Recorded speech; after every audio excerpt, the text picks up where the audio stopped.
Most adults in the U.S. believe the upcoming presidential election is vital to the future of American democracy. More than half of Democrats surveyed by the Associated Press and the Nork Center for Public Affairs Research say the 2024 election is extremely important or very important to democracy. About 40% of Republicans and independents believe that. Poll findings suggest that many Democrats continue to view former President Donald Trump as a threat to democracy. But the poll findings suggest that many Trump supporters believe that President Joe Biden is the real threat to democracy. The poll was conducted days after Biden dropped out of the race and Vice President Kamala Harris announced her campaign for the presidency. I'm Donna Warder. On Wall Street, the Dow by 683 points today. More at townhall.com.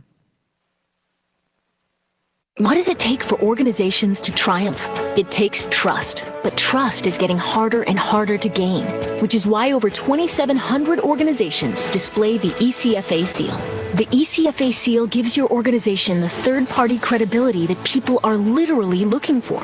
And in turn, an estimated 14 million givers support ECFA-accredited organizations. Let us help you maintain a trusted reputation as you reach the world for Christ. Visit ecfa.org/triumph to learn more. Wesley Financial Group is not a law firm. Are you a victim of the timeshare trap and think there's no way out? I'm Chuck McDowell, founder of Wesley Financial Group, the original timeshare cancellation expert. And I'm here to tell you that there is a way out. All you need to do is give my office a call. I will send you a timeshare exit information kit absolutely free, explaining how the timeshare industry works and your options for cancellation. Call Wesley now for your free info kit. 800-511-1551. 800-511-1551. Here's the Wall Street Business Report. Stocks rallied to their best day since 2022, following an encouraging update on the job market. The S&P 500 jumped 2.3%, continuing the roller coaster ride for the market in recent days. Treasury yields also climbed in the bond market, a signal that investors are feeling less worried about the economy after a report showed that fewer workers applied for unemployment benefits last week. Big tech stocks rebounded. The Dow was up 683 points to finish at 39,446. The Nasdaq gained 464 to 16,660. The S&P 500 added 119 points to 53.19. New York oil rose 96 cents to $76.19 per barrel. For the Wall Street Business Report, I'm John Scott. News and analysis at townhall.com. I'm Keith Peters. On Point Weather is made possible by our friends at Palmetto Citizens Federal Credit Union on 107 The Point. Here's tonight's forecast. We're cloudy with a slight chance of some more overnight showers to low dips to 72. Now tomorrow, a mix of sun and clouds. No rain expected during the day. The high is back up to 94. For the weekend, about a 30 to 40% chance of some showers. A high of 93 on Saturday, while on Sunday, 89 is our top temperature. I'm Cal Moss with your On Point local weather. WQXL Columbia, W264DF. Grills, outdoor kitchens, fireplaces. Summer sizzle starts with Bart. This is 107 The Point. By the way, before we do what's supposed to happen here, thank you for pushing the button.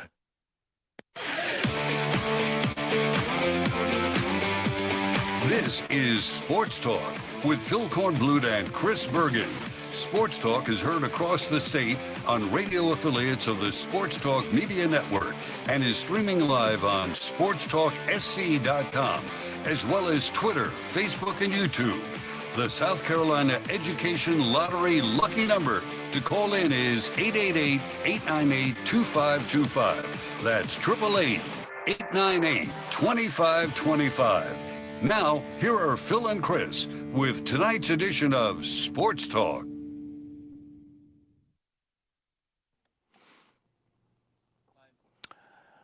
And good evening, everybody. Welcome into Sports Talk here on the Sports Talk Media Network on a big Thursday night. Good to have you with us once again. We are back on the road, the Palmetto Pigskin Tour.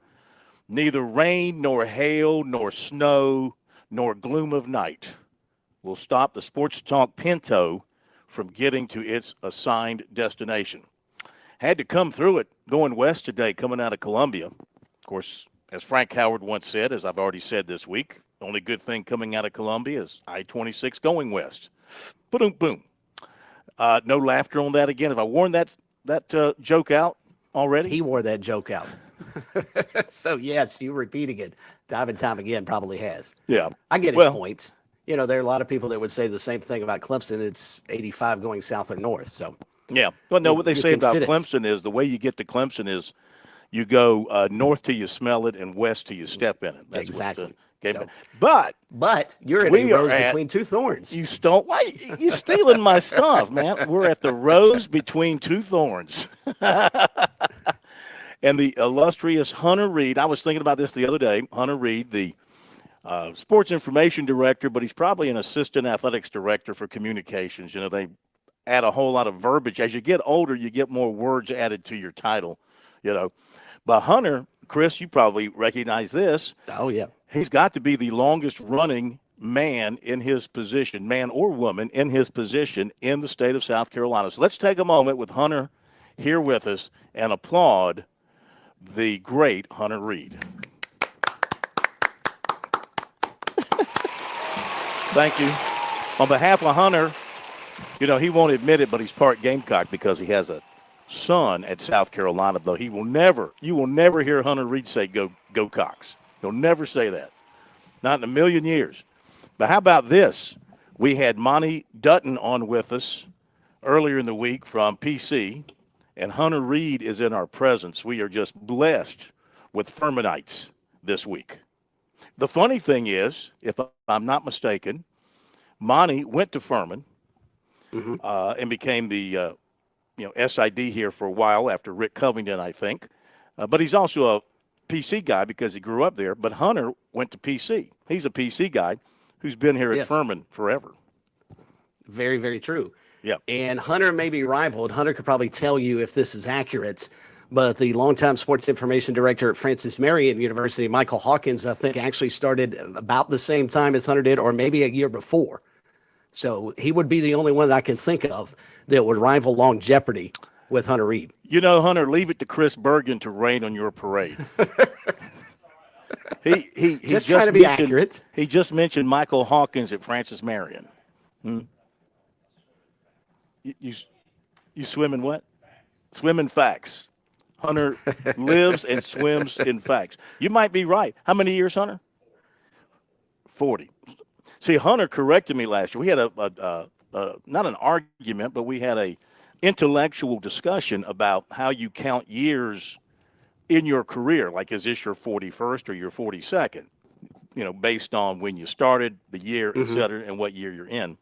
Of course, he eventually won the discussion by proving to me that I was wrong in my assessment. So, but he is beginning his 40th year here at Furman.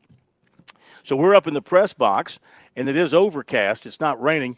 It rained pretty much the entire way. I'll tell you, give you our weather eye report that as you head west, it's wet the entire way, raining pretty hard coming out of Columbia all the way into Newberry. Once you get up around Pomeria, it sort of lets up a little bit, and you hit 385. It's still wet the whole way. It's been raining up here, but it's sort of easing up as you get more west. And here right now, though it's overcast, we don't have the beautiful sunshine raining down on Paris Mountain in the background. It's overcast, but it's not raining. So that's a good thing. Maybe this thing's getting out. What about down your way? We've had rain off and on much of the day today, not nearly to the degree we had during Sports Talk last night and overnight here in the PD, but I think we're starting to get on the backside of the storm now as well. So anticipate weather improving. Did not get anywhere close to the amount of rain they were calling for, which is obviously a good thing. And hopefully the rivers will stay within their boundaries and not flood. But I'm sure there are people along the Grand Strand and Low Country that will be dealing with flooding. But I think we probably avoided the worst of it. Now North Carolina dealing with it, and then it'll zoom through Virginia and be out of here in the next day or so. So it's moved its way up into North Carolina, heading into the mid-Atlantic. Correct. Yeah. Well, that's good. That's good to hear. Okay. Palmetto Pigskin Tour. So we'll have the Paladins with us a little bit after 7 o'clock tonight. Coach Clay Hendricks will be here, the defending Southern Conference champions, participants in the playoffs last season, and looking to go back again this year.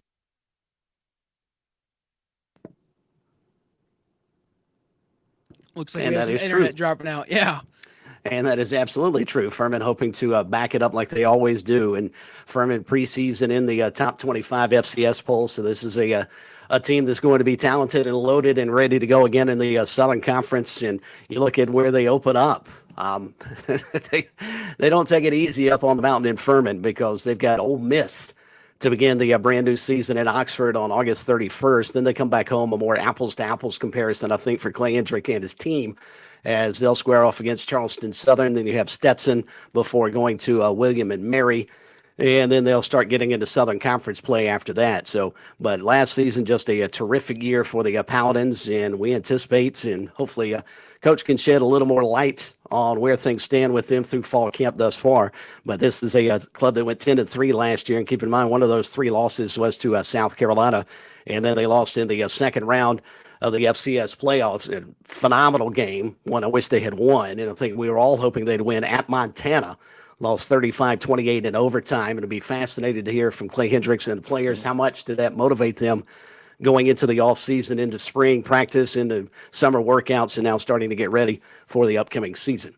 So we'll see. And Furman will join us just after 7, and I think Phil has rejoined us as well.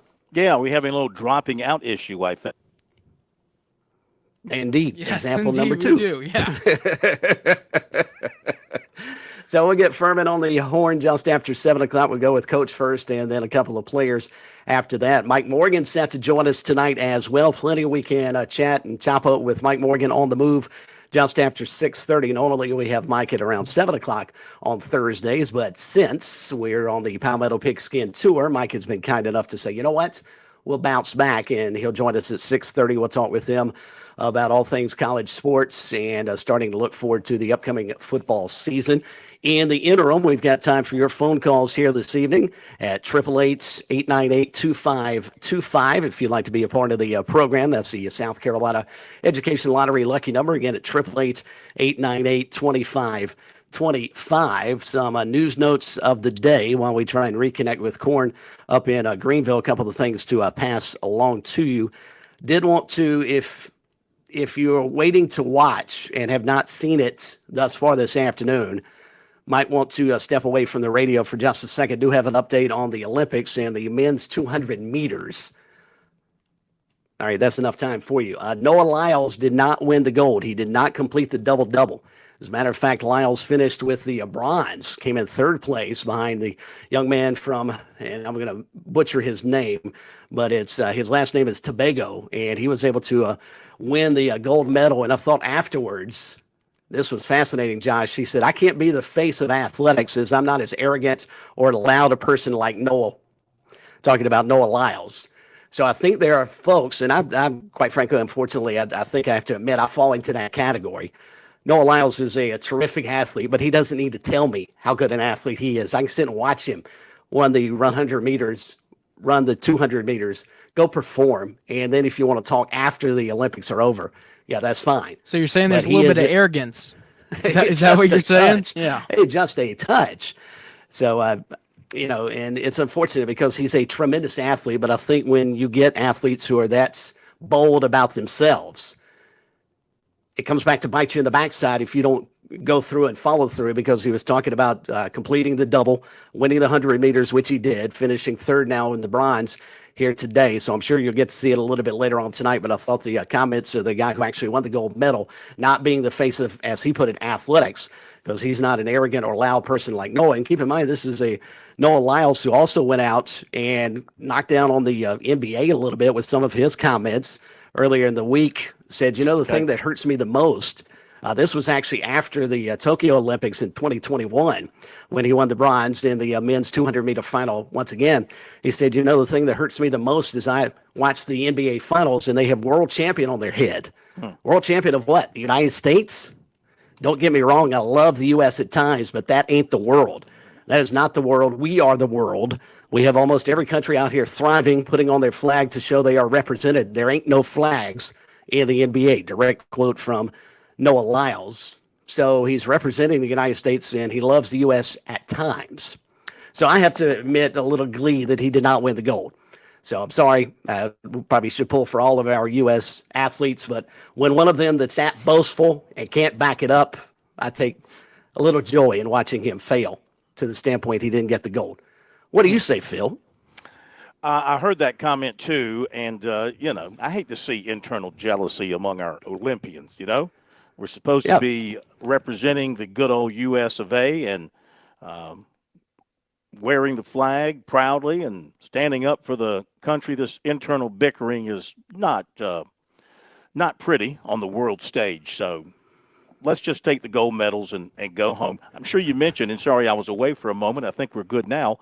I'm sure you mentioned in your comments the, 17-point rally today by the men's basketball team? I think now we've lost Chris. I can't hear him. Okay. So that's interesting. This could be weather-related. Wouldn't surprise me if it's weather-related because I was on a hard line up here and was having issues. Had issues at Newberry last night. So it could be weather-related. I know I was winning it. It was Serbia. And down 17, and fortunately Steph Curry said, all right, enough's enough. Chris, we lost you there, so we heard like the last 2 sentences. I think a little bit of this is probably weather-related. Phil, are you there still? You lost me or Phil? I lost you, Chris. Chris, we didn't hear you. Great. All right, on my end. No, Phil, I had not had a chance to update the basketball, so feel free.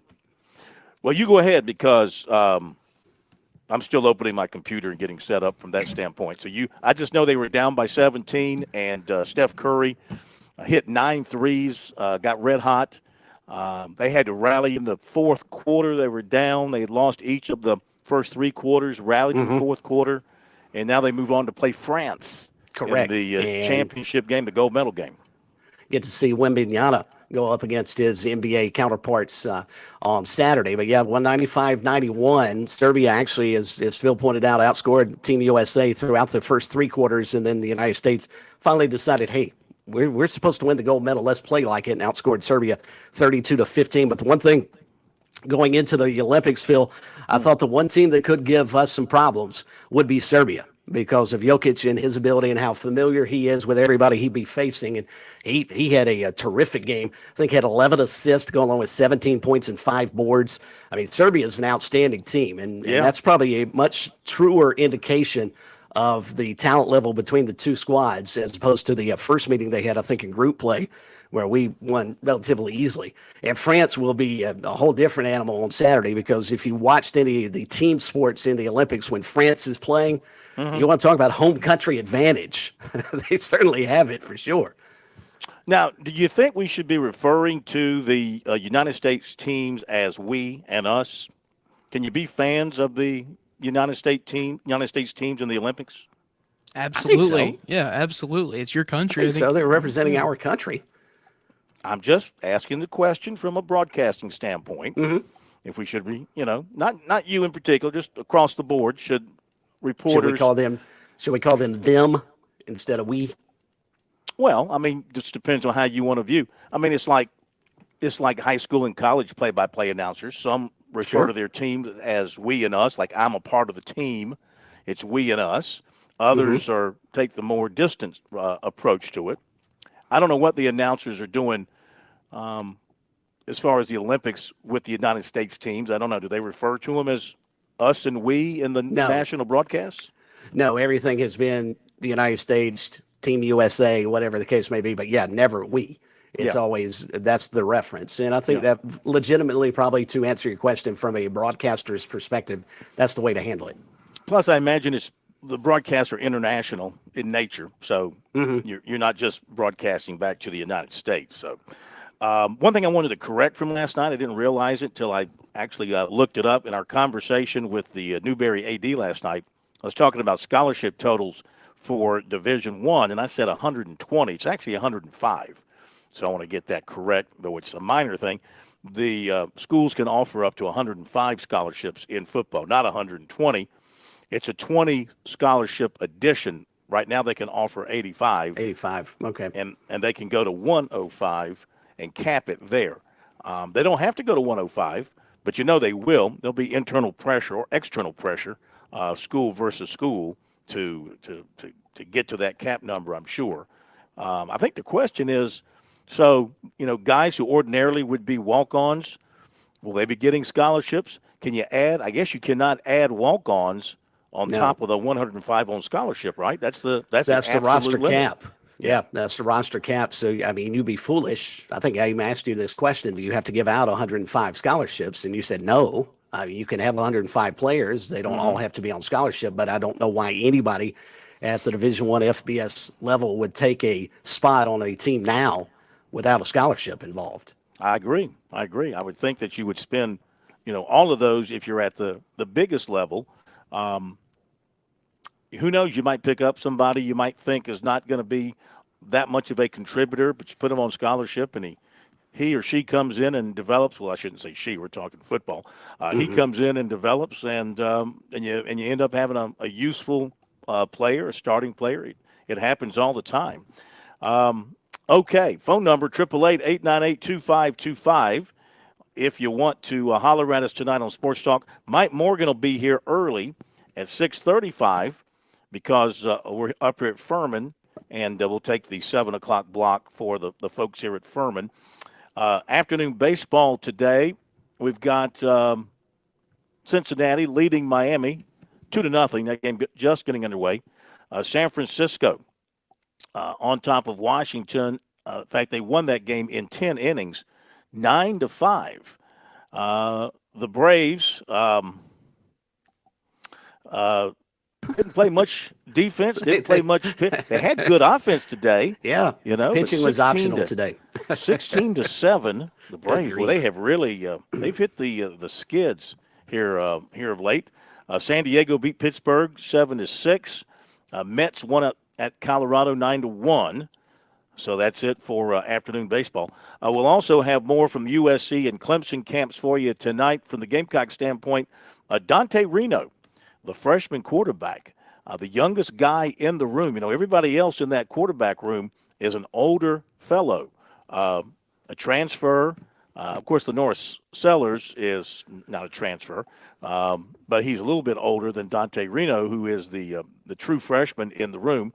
And so he's got a lot to look up to. But Chris, he's a guy with a lot of talent, and he camped at South Carolina a good bit, been around the program a lot. He's a big guy, son of a coach. His dad's the head coach at Yale. And, he may have to wait his turn here a little bit at South Carolina, but he's a talented-looking guy. I got to believe he'll get a shot at some point to run this offense. How long do you think he'll have to wait, though? I mean, let's assume Lenore starts Old Dominion and plays serves as the starting quarterback throughout the season. Gamecocks win 7-8 games. You would assume Lenore is going to be the starter next year as another solid campaign, keeping in mind staying healthy.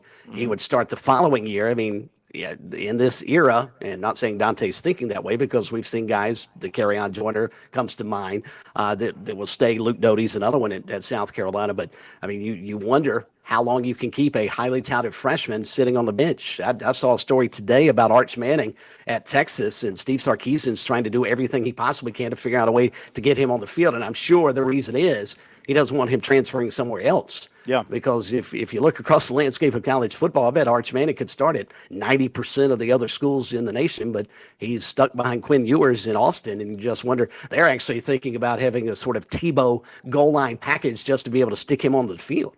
Yeah. Which, and I get that. And Quinn Ewers had a great year last year for Texas, and he was a highly recruited, highly regarded prospect coming out of high school. But everybody had Arch Manning penciled in as a starter from day one wherever he landed. Right. And he chose to go to a place that would have an established quarterback, And obviously he's not better than Ewers. If he was better than Ewers, Sarkisian would be playing him as the starter. At this point, he's not. So I'm just saying, when it goes back to these rankings and these evaluations, I mean, I know he's very, very good. And like you said, maybe a lot of other places he could be the starter, or maybe not. Maybe he's not as highly developed, highly skilled as he's been made out to be. He comes from a small private school setting in New Orleans where they ran the score up pretty much at will on everybody. How much has he ever been tested? How much has he ever been challenged? How much of the hype is because he's a Manning? Yeah, that's a great point. So I'm not knocking. Don't get me wrong. He may turn out to be a Heisman Trophy winner, but unfortunately, in today's society of sports, especially with football, especially with colleges, especially with recruiting, young men get built up tremendously by the recruiting networks and the analysts, and they just can't match the hype. And then fans are wondering, why is this guy not any good? Well, he might be very good. He's just not as good as has been expressed by people who probably really don't know what they're talking about when it comes to evaluating talent. But, that's good. He's good for selling a lot of subscriptions to the Texas Longhorn websites and to the recruiting networks that hyped him up. Again, he may turn out to be the best quarterback they've ever had. But so far, he can't win the starting job. And we've seen that, especially at the quarterback position where the hype is so heavy. We've seen that at a lot of different places. Sure. I mean, look, take Clemson, for example. Take South Carolina, for example. The Gamecocks had two quarterbacks in their quarterback room the last couple of years who were both Elite 11 quarterbacks coming out of high school, DeCarrion Joyner and Luke Doty. And neither one of them could consistently play quarterback at South Carolina in the SEC and weren't better than Spencer Rattler, who was a highly recruited, highly regarded quarterback coming out of high school, to be fair. And Clemson's had a string of them, and Hunter Johnson was supposed to be the next Trevor Lawrence or the next Deshaun Watson. I got to think about where he fell in place. It didn't work out for him, and he transferred out. I'm just saying, be careful about what you accept on evaluations and how hyped you get about a particular recruit. It doesn't always pan out that way. All right, what else do we have? I did want to go back. Mm-hmm. One quick follow up on the Noah Lyles story, and again, winning bronze today in the Olympic 200 meters. He actually, and to his credit, and I was harsh on him about his arrogance, but to his credit, he actually was tested positive for COVID. I didn't realize that we were still testing athletes for COVID, but he said he woke up a couple of mornings ago with symptoms and tested positive for COVID, kept that diagnosis to himself, and ran the race. So you have to wonder, in fairness, how much did that affect him? I mean, we're talking hundreds of seconds here. We're not talking about 2-3 minutes here. How much did that wane on his speed today in the 200 meters? Yeah, good point. Let's see, a couple of other quick notes before the break. Clemson quarterback Cabe Klubnik was named to the Davey O'Brien Award watch list for the nation's top quarterback. He was the only one from the state on that list. And our poll question of the week presented by Larry Lucas State Farm Insurance in Columbia. 803-799-1998 is how you can contact Larry and his staff. And what will Clemson be after they play that tough 5-game slate to open the season? 408 votes, and 27% say 4-1. 17 make that 49% say 3-2. So 49% say 3-2. 27% say 4-1. 17% say 2-3. And 6.6% have the Tigers a perfecto 5-0. Okay, we're going to hit the break. Mike Morgan will join us. We'll hear from the Gamecocks and Tigers camps. And, of course, the Furman folks coming up later. Be right back. On Point Weather is made possible by our friends at Palmetto Citizens Federal Credit Union on 107 The Point. Here's tonight's forecast. We're cloudy with a slight chance of some more overnight showers to low dips to 70. Now, tomorrow, with sun and clouds, no rain expected during the day. The high is back up to 94. For the weekend, about a 30 to 40% chance of some showers. A high of 93 on Saturday, while on Sunday, 89 is our top temperature. I'm Cal Moss with your On Point local weather. Dave Ramsey here. Do you want your money to work for you rather than you working for your money? Go see my friends at Palmetto Citizens Federal Credit Union. They're not a mega bank and have been serving the Midlands since 1936, offering good old-fashioned customer service and free services. They'll look out for your financial well-being. With 14 locations, check them out today at palmettocitizens.org. Federally insured by the UA. With SRN News, I'm Keith Peters reporting tornadoes spawned by Debbie have leveled homes, damaged a school, and killed one person. At least 3 tornadoes fueled by the tropical system were reported overnight in North Carolina. Perhaps the worst has been in Lucama, a small town about 40 miles east of Raleigh. One person was found dead in a home damaged by the tornado. The Perseid meteor shower reaches its peak early Monday. Astronomers say it's one of the brightest and most easily visible showers of the year. This year's peak activity coincides with a moon that is 44% full. More than 50 meteors should be visible per hour and areas away from city lights. On Wall Street, the Dow up by 683 points. The Nasdaq rose 464. The S&P advanced 119. This is SRN News. I was thinking about the things that matter to me when it comes to calling the plumber. First, most of us call the plumber out of a need, often a crisis. So you want reliability. Then, we're in a vulnerable place already, so you want someone you can trust, someone who will be fair in their pricing and handle things professionally. These are some of the reasons I feel comfortable recommending Franklin Plumbing and Drain Cleaning. See, they've been out to my home. They've been out to my brother's home, too. Franklin Plumbing and Drain Cleaning did such a great job. And maybe this might not matter as much to some people, but they're locally owned. A lot of these plumbing companies heard of used to be local, and now they're owned by big national or even international conglomerates. Working with a locally owned company matters. It keeps your pricing down, and the money stays local here in the community. Josh and his team at Franklin makes customer service their top priority. I trust them. You can too, especially during these vulnerable times. Online, it's franklinplumbing.sc.com or call them 799-2222. That's 799-2222. Hey Columbia, did you know there's a beautiful sporting clays course, rifle range, and 200-person event center just 30 minutes from downtown? The Palmetto State Armory Outdoor Range in Swansea, South Carolina has everything you need to prepare for this upcoming hunting season, from sighting in your rifle to knocking off the rust on your shotgun. Are you looking for somewhere to host an event or fundraiser? We have everything you need to make your outing one they won't forget. Come check us out at 1201 Redmond Mill Road in Swansea, South Carolina. Find us at facebook.com/PSA Outdoor. That's facebook.com/PSA Outdoor. Hey y'all, this is Ted from Flight Deck Restaurant. We'd like to invite you and your family to dine with us. We have a great menu that's sure to please your whole family. We have fresh cooked burgers, big juicy wings, blue plate menu featuring country cooking, oven baked hoagies, fresh crisp salads, authentic Greek food like gyros, souvlaki, and baklava. We also carry 20 different premium cheesecakes and pies. Flight Deck Restaurant also has an arcade with 30 different games like Star Wars, Batman, Skee Ball, Bass Wheel, Pac-Man, Galaga, and so much more. Flight Deck, your favorite family restaurant. Thanks y'all and God bless. Hun, did you see the power bill? I feel like we're trying to cool the outside with these old original windows. Yeah, they are old. They let the cool air out and the hot air in. Plus, they're really ugly. I think it's time we finally get those new windows. I think we need to call Redbird Windows and Doors. Oh yeah, think of the Miller's house up the street. I got their card when I was talking to the Millers. Here it is, Redbird Windows and Doors, 727-0561. Oh, and let's look at their website too, redbirdwindows.com. Give me that number again, please. 727-0561. As we celebrate 10 fantastic years at Sweet Comfort Services, we're cooling you off with unbeatable deals on all SEER 2 and high-efficiency AC equipment. Hey Point family, mention this ad and get a thorough spring maintenance check from our expert non-commissioned techs for just $95 for your first system and a chill $45 each additional system. Look us up, sweethvac.com, or call us at 331-8143. Celebrating a decade of keeping you cool and comfy. That's the Sweet Comfort promise.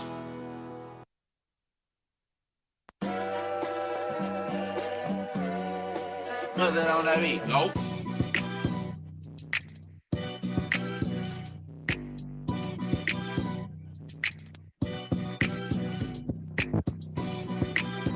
And welcome back, everybody. It is Sports Talk Media Network. On this big Thursday night, we're up at Furman University, Palmetto Pigskin Tour Stop. Let's see, this week we've been to South Carolina State, we've been to Presbyterian, we've been to Newberry, and now we're at wild and wonderful Furman University. We're at the foot of Paris Mountain, which is in the background. Truly, truly one of the most beautiful views in all of college football on a fall afternoon when you've got the leaves turning colors and the weather just right and the Paladins on the field and the place rocking and rolling as only Furman fans can bring it. Prettiest in our state, don't you think? Prettiest setting for football in South Carolina? Yeah, if you're just looking for beauty, absolutely. It's gorgeous, gorgeous here. Okay, speaking of beauty, time now to welcome in Mike Morgan for another edition of Morgan on the Move. And he is brought to you by Columbia Discount Appliances. Same appliances, the same brands, it's only for less. They have delivery available throughout South Carolina. So call Sherry right now at 803-770-3008, 803-770-3008 for new appliances delivered to your door today. Sponsored by Love Chevrolet, South Carolina's #1 volume Chevy dealer. Don't let the summer of savings pass you by. I-26 at Harbison and at lovechevy.com. Together, let's drive.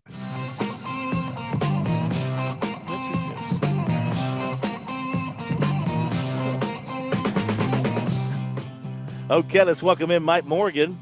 Morgan on the Move. With us once again on Sports Talk. Good evening, Mike. How are you? I'm doing well. I just got off the phone with a Kenny Banya. He is the Deputy Athletic Director of Erskine College, and he was very offended that your show has not gone there yet. Kenny to cover who? the Erskine. Kenny Banya. Kenny Banya. He's been working out. He's huge, but he's also the Deputy Athletic Director, and he wants to know why you're not there to cover the club football team. A little bit offended, actually. Actually, Mike, Erskine has a Division II football team. And we will be at Erskine later on this month. We always go to Erskine. We've never missed Erskine on the Palmetto Pigskin Tour since Erskine started their football program. I also spoke to a Sid Farkas of Converse University. He was also a little put back. Who is this? Sid who? Sid Farkas, Converse University. I'm sure you're familiar with it, over there in Spartanburg. One of your great affiliates there, I know, is certainly listening, and they want to know when you're going to be covering their football slate. Well, they only recently started admitting men, right? Converse is now taking males, if I'm not mistaken. So in this day and age, I don't judge anything by gender, Phil. This is true. I'm all about the bottom line. That's true. Mike, I had no idea how big a Seinfeld fan you are. Thank you for catching that, because I knew Phil would. No. Are those Seinfeld names or something? They may or may not be Seinfeld names. But nevertheless, I can't be responsible for remembering every athletic director of every college. That's what you're there for. But I just want to make sure they're all getting the proper respect and coverage, and you're not playing favorites. No, sir. If you play football in South Carolina, you see the Sports Talk Pinto pull up in the fall, you know it's a big night. Okay. Well, that's good to know. It's a big night. Okay. Is there a cooking college in the Palmetto State? Is there like a Johnson and Wales? There is a Johnson and Wales in Charleston, I believe. Okay. Yes. Well, now I'm told they have a flag team 7-on-7, and they're waiting for their coverage. So if you could go ahead and make sure that they get the proper coverage there. I believe it was Mr. Lipman who called me and mentioned that. So please do what's right. And their end zone, don't play favorites. And their end zone has been painted by the guy who did the Snickers commercial for the Chiefs. Of course, they are the chefs. That's correct. Yes, they are the chefs. Yes. One thing about this show is everybody wants to be a comedian, but the listeners know there's only one funny guy on the show. Okay, there's truly only one funny guy on this program. Joshua Cohen. And we know who that is. I don't know that Josh has ever cracked a joke in his life. I think, Joshua, if you gave him 10 minutes on the stage at the Improv, he would crush it. He would absolutely kill the audience. He would come up with – he works a little blue. He's got some semi-offensive humor, but it's still funny, damn it. And I think you ought to give him that opportunity. I'll pass. Thank you. All right. To the reason you were so highly paid to come on this program. Yes. Basically, a week into camps around the nation, what are you noticing? What are you focusing on? Well, I mean, honestly, whether it's college football or training camp, first week of the NFL, I don't think you get a whole lot. I think everybody holds their breath. Like, you don't want a situation like Texas where you just lost your starting tailback, who happens to be one of the best tailbacks in the country. That's the worst nightmare for so many people. And what I always get a kick out of, and this goes back to when I was doing the Panther preseason games, and there was always that, well, do you play a guy, and if you play your quarterback, or if you play Steve Smith a quarter, and what if they take a big hit and they get hurt, and everybody will second guess the coach for playing him in a meaningless game, or in this case, working the guys too hard in a college football practice. Most of these injuries are non-contact. They're soft tissue, it's rare that a guy goes out for the year because he took a bone-crushing hit by the strong safety on a blitz. I mean, that just doesn't happen very often. So a lot of it is just your body, even if you're staying in the gym all year long, like, for example, if you're a wide receiver, you're probably not spending a lot of time running the route tree and making all those unique cuts and twists on your joints, your ACL, your LCL, your MCL. And so you see this so often. Guys are bigger, they're faster, and I'm not sure if that doesn't lead to a little bit more injuries when it comes down to it, because, like I said, so many of these injuries have nothing to do with an opponent hitting them. Mm-hmm. Well, we already saw where Texas lost their standout running back Baxter to an ACL. And, I shouldn't bring up the name Baxter, right? Wasn't that your former That's pup? my dog that passed away, yes. But that's all right. I shouldn't have brought that up. But anyway, well, you shouldn't have. I his mentioned name. Texas running back. You obviously were listening intently. But I did mention the name, right? So I wouldn't have to suffer through the anguish of losing my dog. But thank you for both of those things. I'm sorry, I really didn't. We're off to a hot start. We really are, but that's a big blow for them. But no, it is. That's the one thing you don't want to see happen is key player go down. Of course, then again, look, South Carolina last year, their opening game of the season, like the first play of the game, they lose their starting right tackle. And he's not back for almost the entire season. So it can happen very early in the season. You hate to see anybody go down. What do you make of Oklahoma coming into the SEC as far as, sort of a mixed reviews on them? Ordinarily, you would say Oklahoma, yeah, man, they're going to be right there at the very top playing for the championship. But, preseason poll, they were down a bit, as I recall. But what do you think? Is it Oklahoma? Are we just thinking about them based on their legacy, or does Brent Venables have a team good enough to come in and compete in the SEC? Well, let's not forget they won double-digit games last year and they beat Texas. Mm-hmm. So I think the hype is justifiable. And then Jackson Arnold, if he lives up to the billing, could be one of the better quarterbacks in the league. Now that's a big if. We don't know. Last year was Dylan Gabriel. That was a proven commodity, and he was able to provide what you needed. This is a guy that I think has more top end potential. He's a better athlete, but we don't know if he's going to be ready for the moment. I mean, you could say that about half the quarterbacks in this league, including Lenora Sellers of Carolina. Yeah, there's going to be a lot of pressure on him. I mean, there's always an advantage when you've got a guy who's been there, done that. But they believe Jackson Arnold is certainly a next level quarterback, and they've got talent around him. And Jeff Levy is, Brent Venables is a guy that I think gained a lot of confidence from that fan. It was a rough year one, but he gained a lot of confidence last year, and now it's the SEC. I will say this.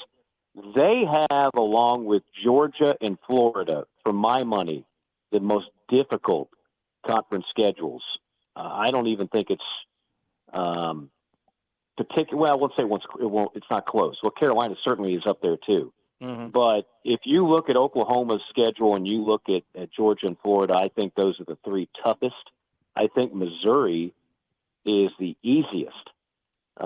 So a lot of people are predicting Missouri to win a lot of games. I think part of that is if you start doing that schedule drill, you can't help but notice they draw the easiest teams in the league and they avoid a lot of the toughest ones. So that's always a huge factor in all of this. Sure. Mike, we all know, I think, that Billy Napier is on somewhat of a warm seat down in Gainesville, but you talked about his schedule. I think it may be the most difficult in the country, not just in the SEC.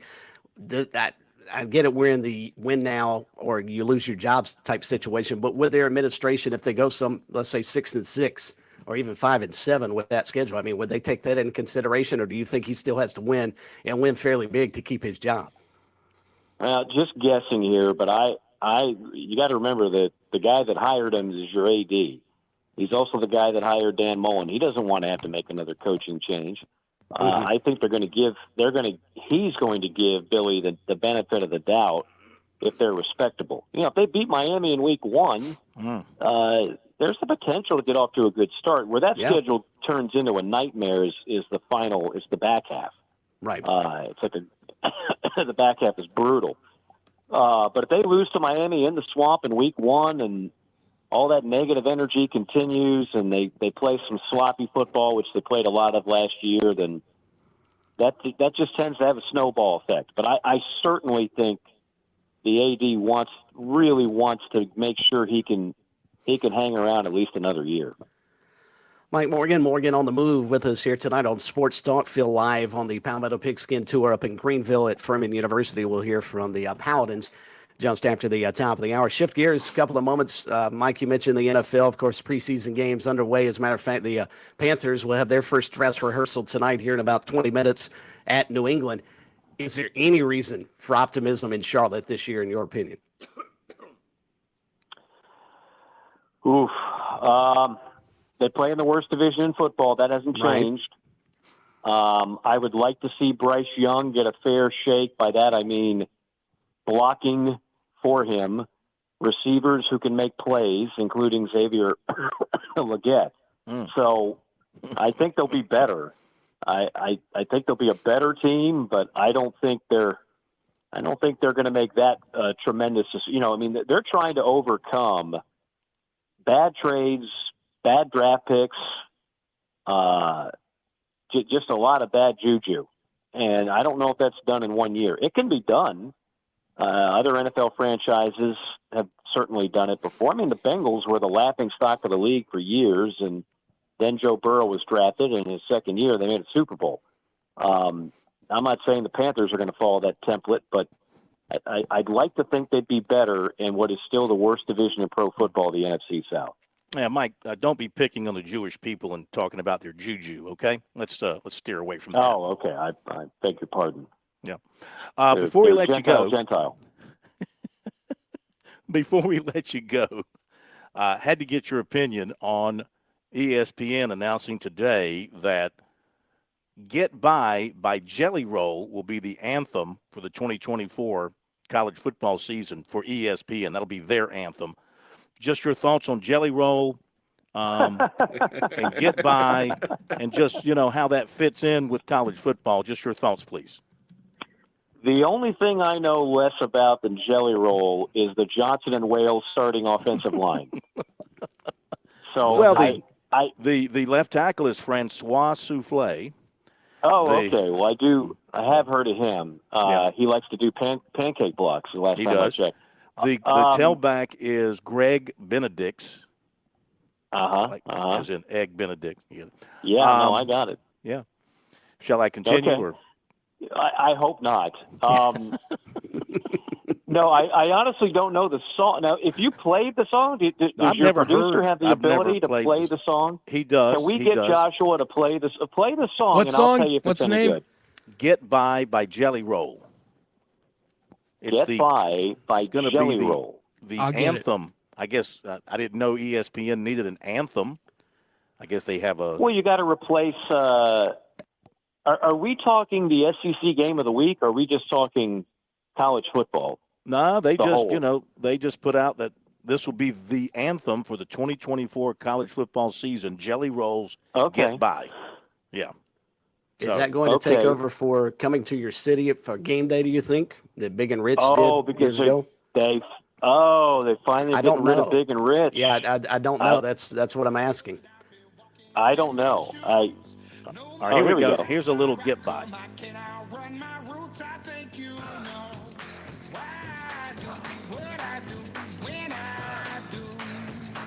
I happen to like Jelly Roll. Okay. Yeah, he's an Yeah, I extremely could go with talented that. artist. Yeah, he's an extremely talented artist. And yeah, go ahead. I'll go with Jelly Roll. Yes, I'll go with Jelly Roll. Jelly Roll. Yeah. I need the And Jelly not Roll just at out your of here. not just your local Krispy Kreme. You're going to go with him on That's ESPN. right. Yeah. Yeah. That's right. There you All go. right, you Gentlemen, Jelly Roll I on enjoyed out of it. here. See you later. Thanks, Mike. All right, my friend. Take care.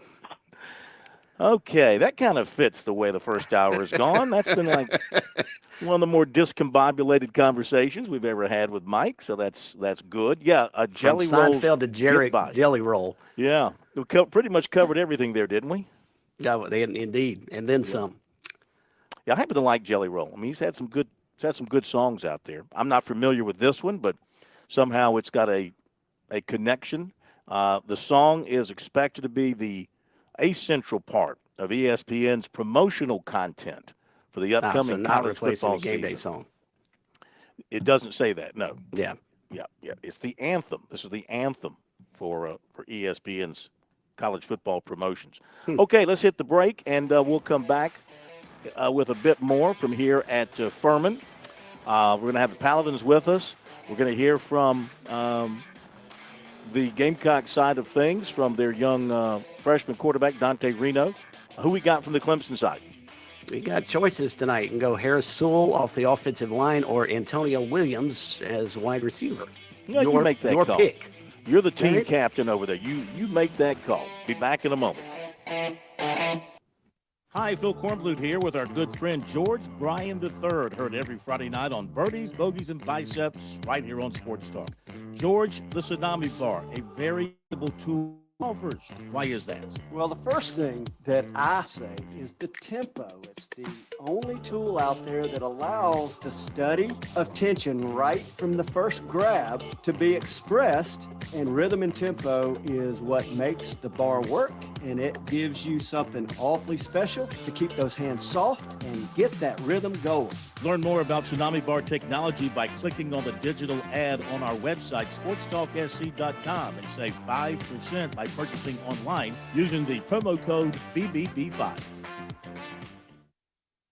Deep in the heart of racing country lies a track too tough to tame. The perfect setting for the late season drama of the Southern 500.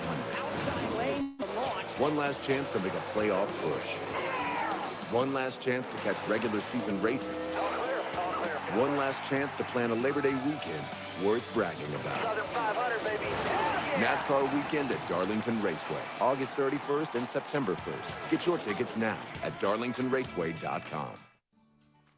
Major Billy Downer here from the Department of Natural Resources, and DNR is excited to announce the implementation of Go Outdoors SC, a new online licensing and boat titling system that you can access right from your phone. Through this new system, customers can purchase their hunting and fishing licenses, renew their boats, apply for lottery hunt opportunities, and complete electronic harvest reporting requirements. For more information, visit Go Outdoors SC at your App Store. There's a lot of things we take for granted in our lives. Your home's AC will run cool. Your drive-through coffee will be hot. And the car will start when it's time to take your kids to school. It's when things don't go as planned that you start thinking about who to call and where to turn. The good thing is, you can prepare for life's most difficult days by calling the Larry Lucas Agency today. Larry is a State Farm agent that has been taking care of people across South Carolina for more than 2 decades. You probably have insurance, but switching is easy, and bundling can save you hundreds or more. Most importantly, the Larry Lucas Agency can help you choose protection you want at the price you want. All backed by South Carolina's #1 home and auto insurance company. Visit LarryLucasAgency.com today or give Larry a call at 803-799-1998. Like a good neighbor, Larry Lucas State Farm is there. The South Carolina Education Lottery has a new rolling jackpot, and trust me, our state hasn't seen anything this big before. How big? Harbortown Lighthouse big? Bigger. Bigger than the Ravenel Bridge? Even bigger. not bigger than Table Rock. With this new rolling jackpot, Palmetto Cash 5 is officially too big to ignore. Palmetto Cash 5 draws nightly, so play today. Check if your numbers are winners in the Players Club app or SCEducationLottery.com. Overall odds are 1 in 10. Top prize odds are 1 in 850,668. Call Lawyer Lisa. Experience the difference with Lawyer Lisa. Hi, I'm Lisa Hostetler Brown. Helping an aging loved one arrange for their care can be one of the most difficult things you will ever do. Fortunately, you don't have to navigate this maze alone. Lawyer Lisa's knowledgeable life care team can lead you down the right path. Visit lawyerlisa.com to see how we can help. Call Lawyer Lisa. Experience the difference with Lawyer Lisa. 7511 St. Andrews Road, Irmo, South Carolina. 1,000 miles of gravel, I've been walking with no shoes. No matter how far I come, I can't outrun my roots. I think you know why I do what I do when I do. Okay, back on Sports Talk. We're up at Furman, and after the top of the hour break, we'll be joined by the Paladins. Coach Clay Hendricks will be here. Boy, what a record he's put together in his time at Furman, his alma mater, of course, where he was an outstanding player.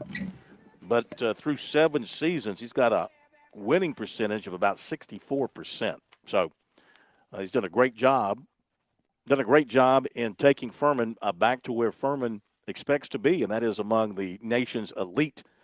Finished with a number 6 national ranking last year, but they lose 17 of 24 starters from last year's team. So maybe, I don't know, they don't say the word rebuild around here, but going to have some new players, some new names.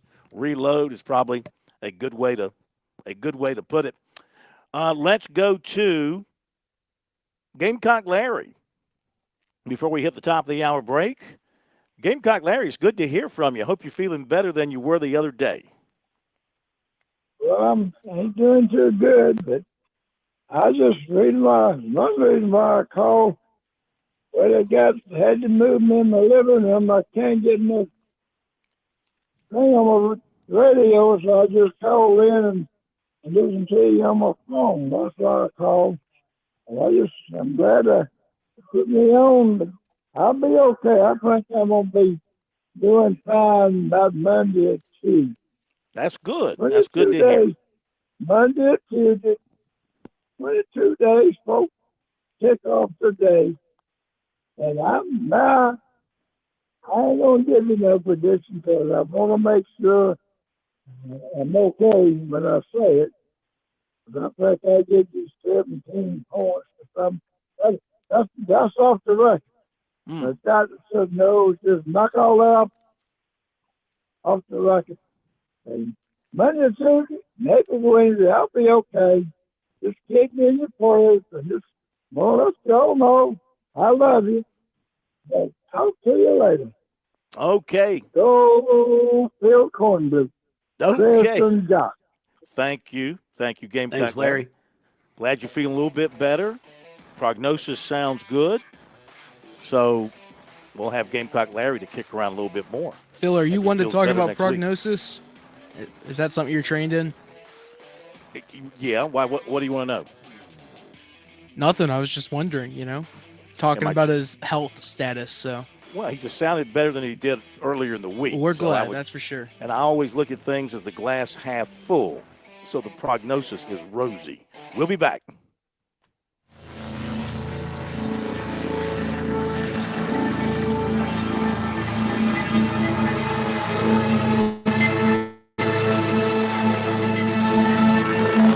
WQXL Columbia, W264DF. Grills, outdoor kitchens, fireplaces. Summer sizzle starts with Bart. This is 107 The Point.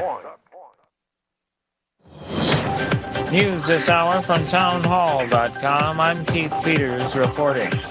Donald Trump and Kamala Harris have agreed to meet in a presidential debate on ABC next month. White House correspondent Greg Clugston reports. Just a few days after saying there would be no debate on ABC, Trump has said yes to the September 10th face-off, and he's proposing a total of 3 debates with Harris next month. I just look forward to these debates. I think it's very important that we have them. I hope he's to them September 4th, September 10th, September 25th. Speaking at a news conference, Trump also said a vice presidential debate is planned on CBS. Greg Clugston, Washington. Russia says operations are continuing to try to drive out Ukrainian forces involved in a cross-border incursion into the southwestern region of Kursk.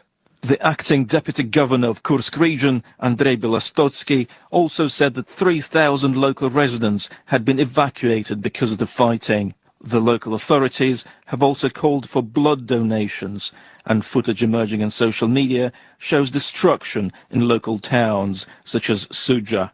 Ukraine has not officially acknowledged the cross-border raid, which started 2 days ago, but a senior Ukrainian presidential advisor, Mikhailo Podolyak, has said that fighting inside Russia would sow fear and improve Kyiv's position in any talks with Moscow. BBC correspondent Vitaly Shevchenko reporting.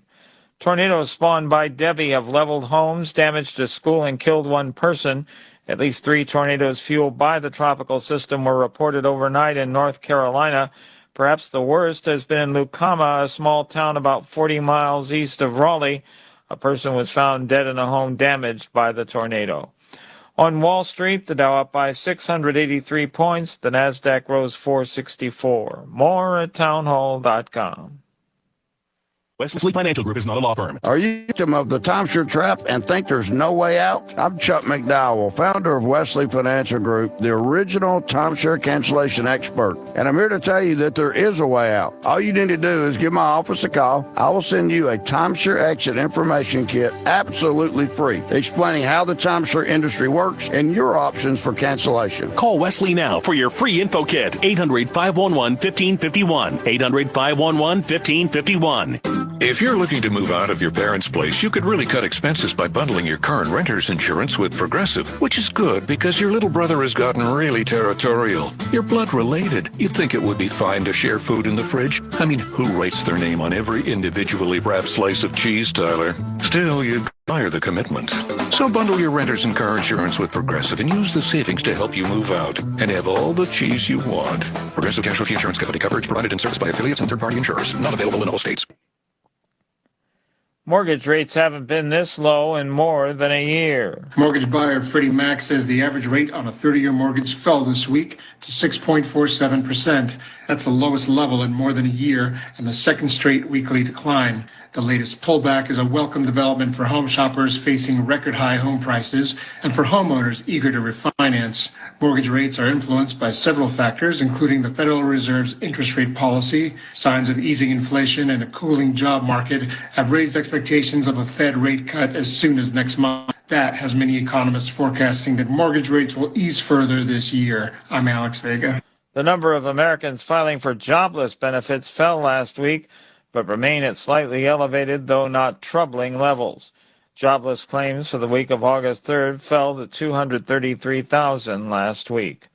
News and analysis at townhall.com. I'm Keith Peters. On Point Weather is made possible by our friends at Palmetto Citizens Federal Credit Union on 107 The Point. Here's tonight's forecast. We're cloudy with a slight chance of some more overnight showers. The low dips to 72. Now tomorrow, a mix of sun and clouds. No rain expected during the day. The high is back up to 94. For the weekend, about a 30 to 40% chance of some high of 93 on Saturday, while on Sunday, 89 is our top temperature. I'm Cal Moss with your On Point local weather. WQXL Columbia, W264DF. Grills, outdoor kitchens, fireplaces. Summer sizzle starts with Bart. This is 107 The Point. Don't you forget, pressing the button can also be enjoyable for you.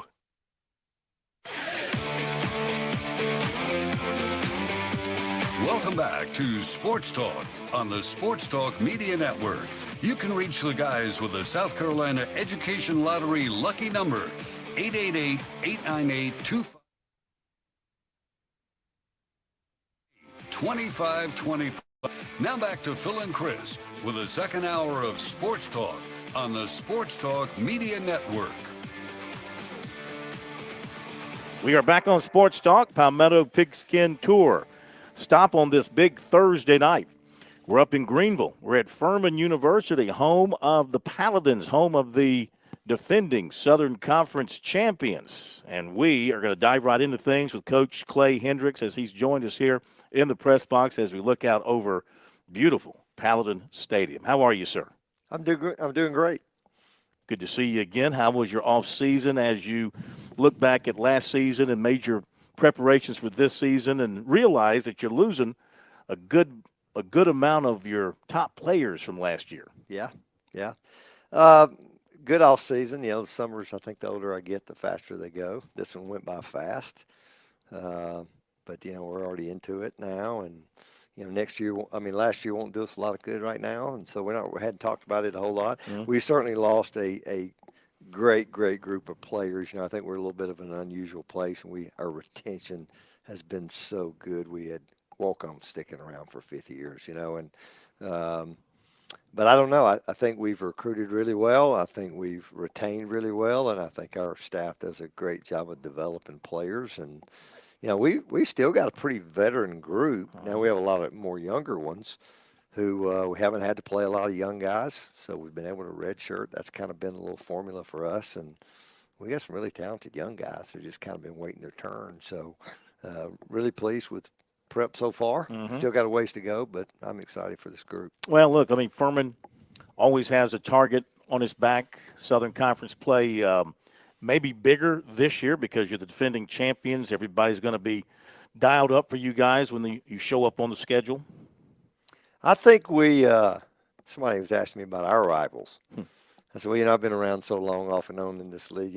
We had a lot of different rivals. Yeah. And it was kind of who the better teams were at that time. I don't know. I kind of feel like we're everybody's rival. I think we get everybody's best shot, which is okay. It's fun to be in that kind of environment. And, we had a chance to win our 15th conference championship. And that's what we're about, is playing for championships. And, we aren't a championship team now, but that's our goal, to try to do the things that are going to give us a chance to go compete, play for a championship, and I certainly feel like we can do that. I think our league's really pretty wide open. There's certainly, you always look for teams to have quarterbacks coming back, and a couple good teams do, but I think it'll be, you go through the schedule in the last 2 years, we've had a pretty good run, and they're all tough. Even the team just said, well, that team wasn't very good, or that team wasn't, and we fought we fought like crazy to get a win, and it'll be like that again.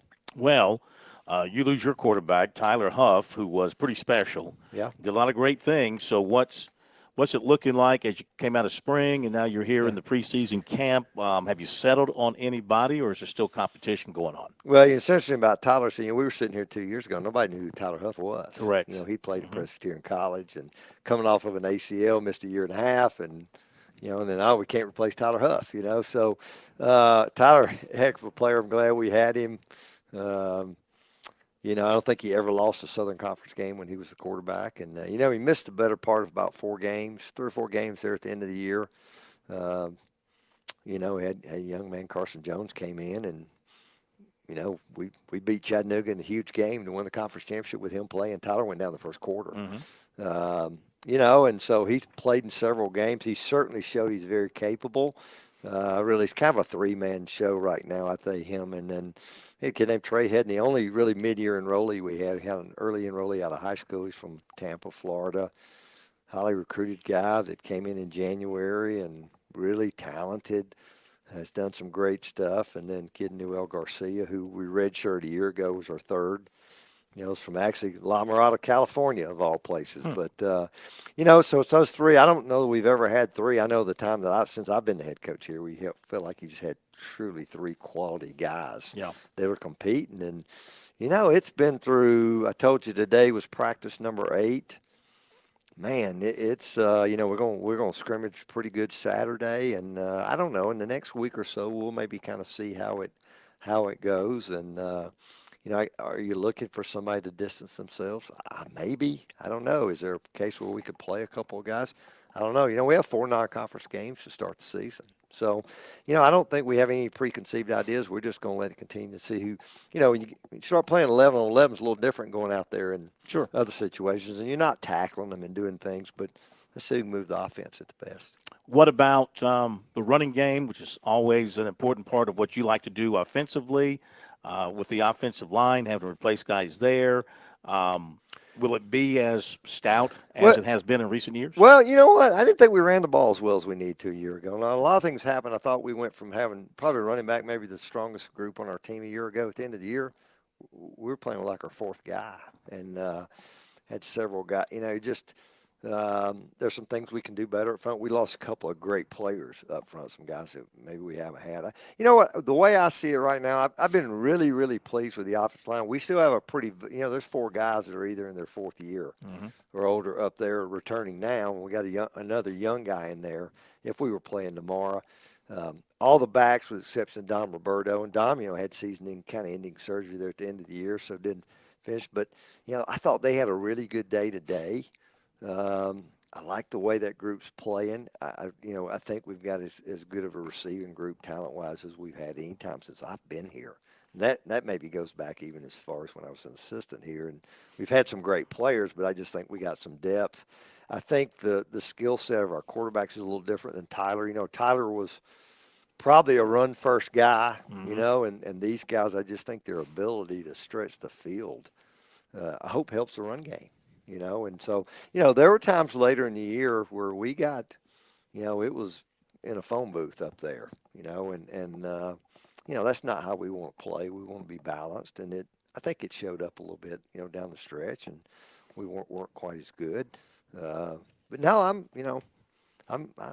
been really pleased with this group and how they worked. I think we got a chance to be really good defensively again, you know, which always gives you a chance. Sure. So. Do you worry, going back to the offense one more time in the running game, do you worry about replacing the rushing yards that Tyler would give you from that position? Absolutely. I mean, now I do think we're in a little better position to replace them. You know, I don't really probably want to rely on my quarterback to be the guy, you know, and Tyler, a lot of those weren't, you know, design runs. That was just him. You know, he was going to look and take off. And, you know, it was a little bit limited later in the year and couldn't do quite as much of that. But, yeah, I think anytime you got to, you know, our guys now are mobile. They're not Tyler. But also, you know, their skill set's a little different, too. I think they can do some things he didn't do. So I think we'll always try to adapt to what our strengths are over there. And again, I think we've got all those pieces in place. And, you know, Josh, I know you're going to talk to. He's been a great addition.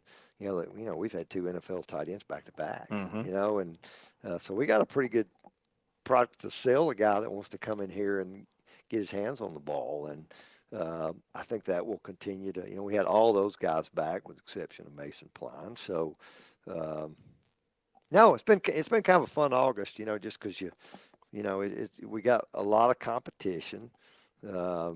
Yeah, it's just kind of fun to watch them each day, see who can get better and who can be the guys you can depend on. Has this team, because you got, you know, so many new starters to put in, has this team developed its own personality yet, like last year's team did? Well, you know, that last year's team was an unusual year just because of all, you know, we had 6-year and 7-year guys. We don't have those guys. We do have some older guys. That team had a lot of personalities on it, which was a great thing. This group doesn't have quite the, you know, I've said this several times, the meeting rooms are a little quieter, which is sometimes good. You know, I actually told them today after practice, I think one of the things I've appreciated about this older group of kids, and we don't have as many old ones, but, you know, sometimes you get older kids in programs and you know, I've kind of put in my time and get a little stale. Played and it's kind of get me to the season. And, you know, there's a little truth in that even as a coach, but this group, man, they work. They just get in there and work, and they're doing a great job bringing the young guys along. And, you know, we stayed pretty healthy. And so now it's been different, but I really like the way they've responded. You touched on the defense a little bit, go a little bit more in depth about what you like about what's coming back on defense and where you think the strength will be.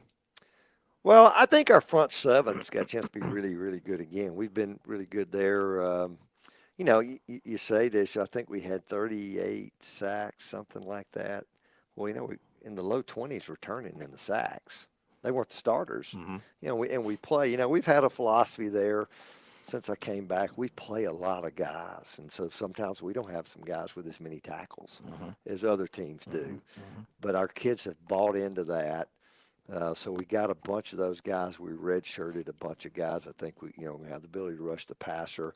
I think probably one of the question marks coming in a little bit is the youth in the secondary. But man, they're a really talented group, and maybe as deep at corner as we've been.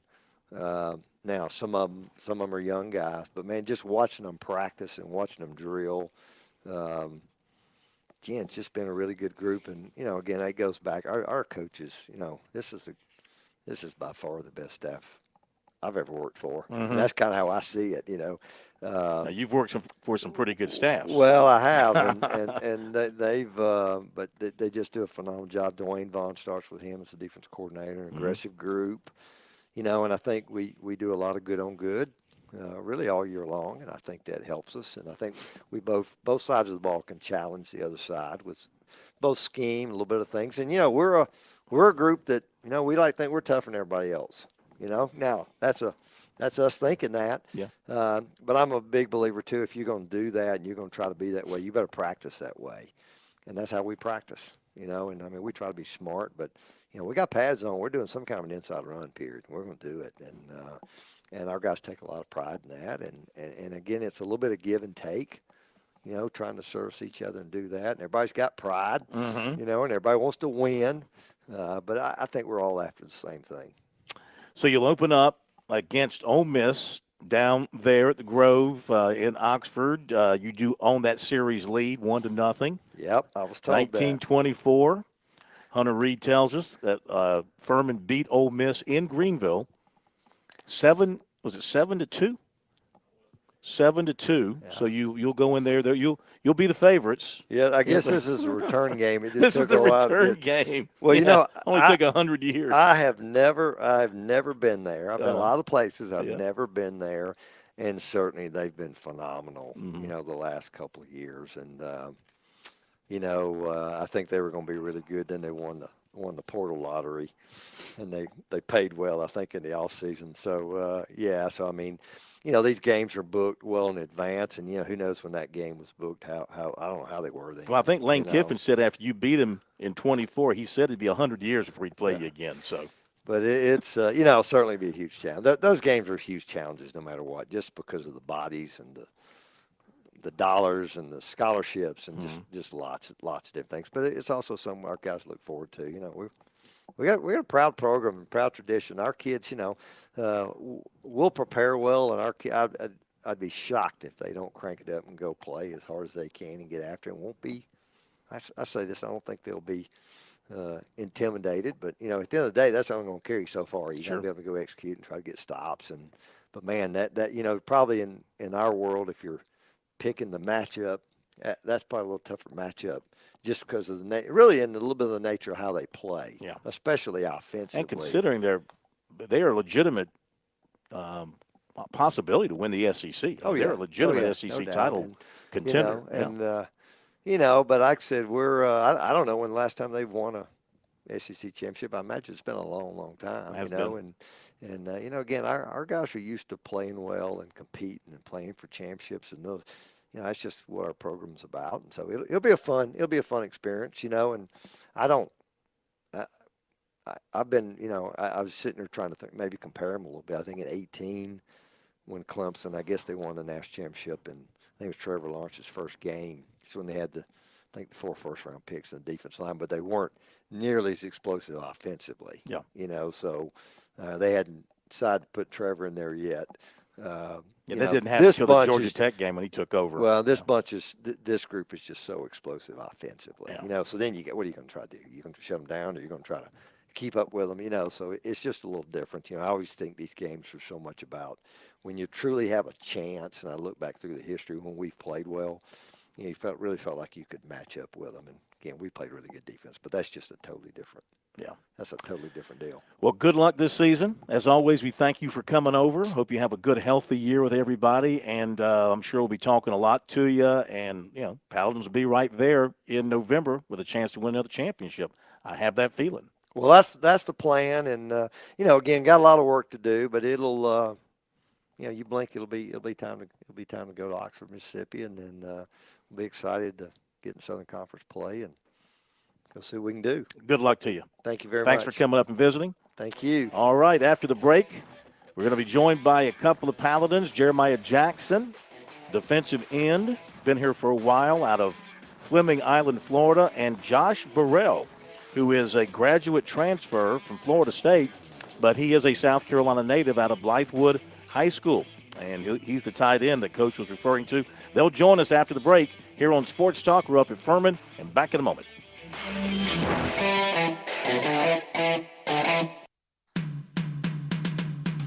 Relax this summer with a promotional rate on select travel purchases with your Founders Federal Credit and Credit Card.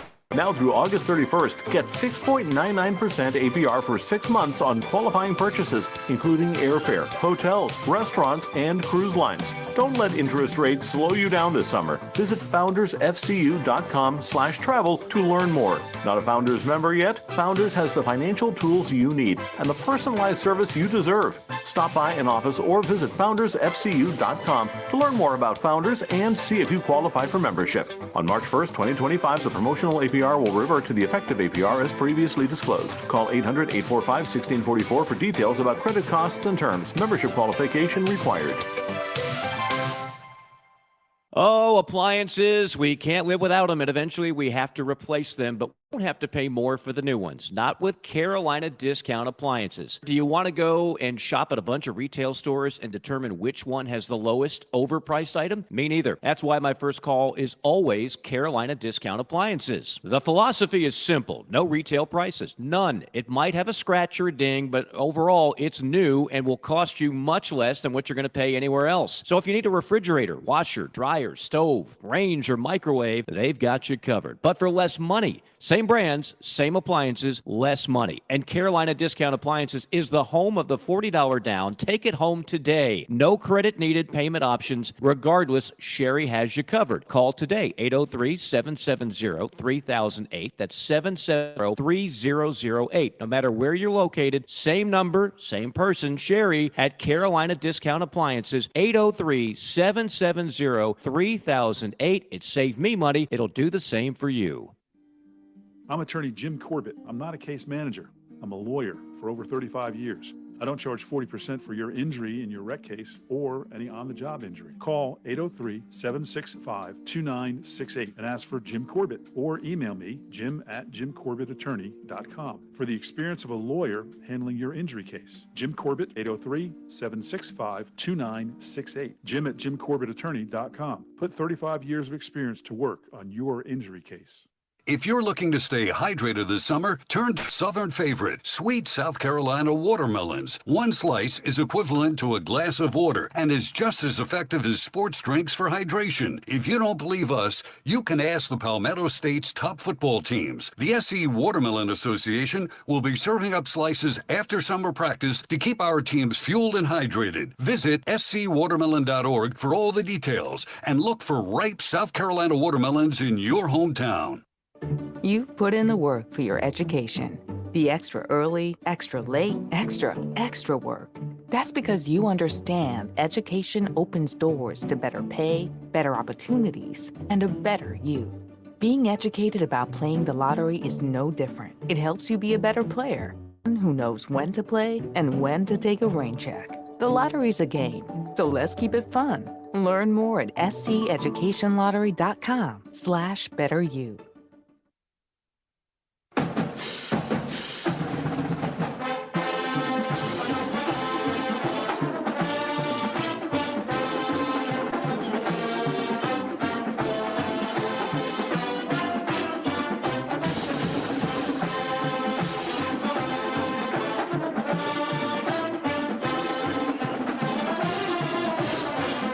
Okay, we're back here at Furman on the Palmetto Pigskin Tour, brought to you by the South Carolina Watermelon Association.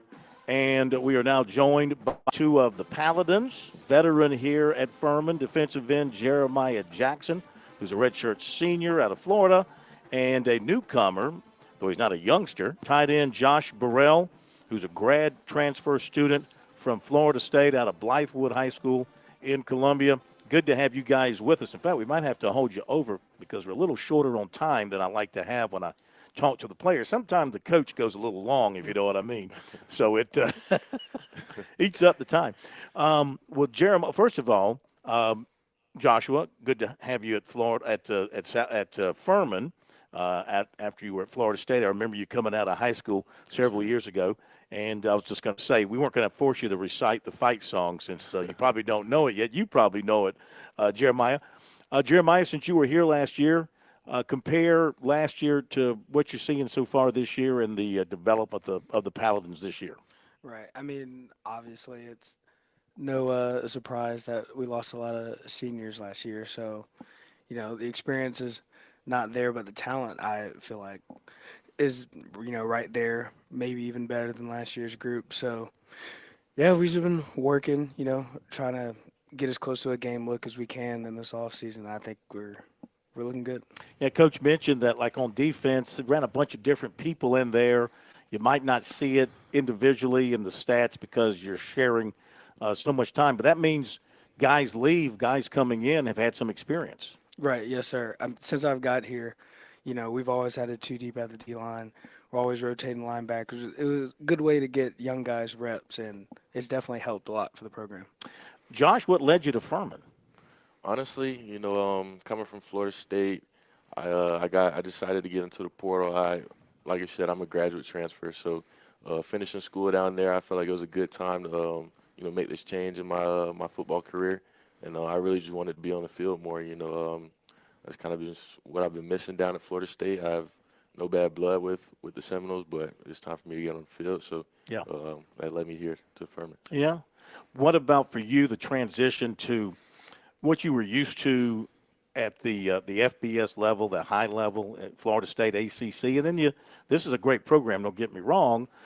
Maybe not all the bells and whistles that you had there at Florida State. Does that make any difference to you as you make that transition? Honestly, I would say it hasn't been that much of a drop-off.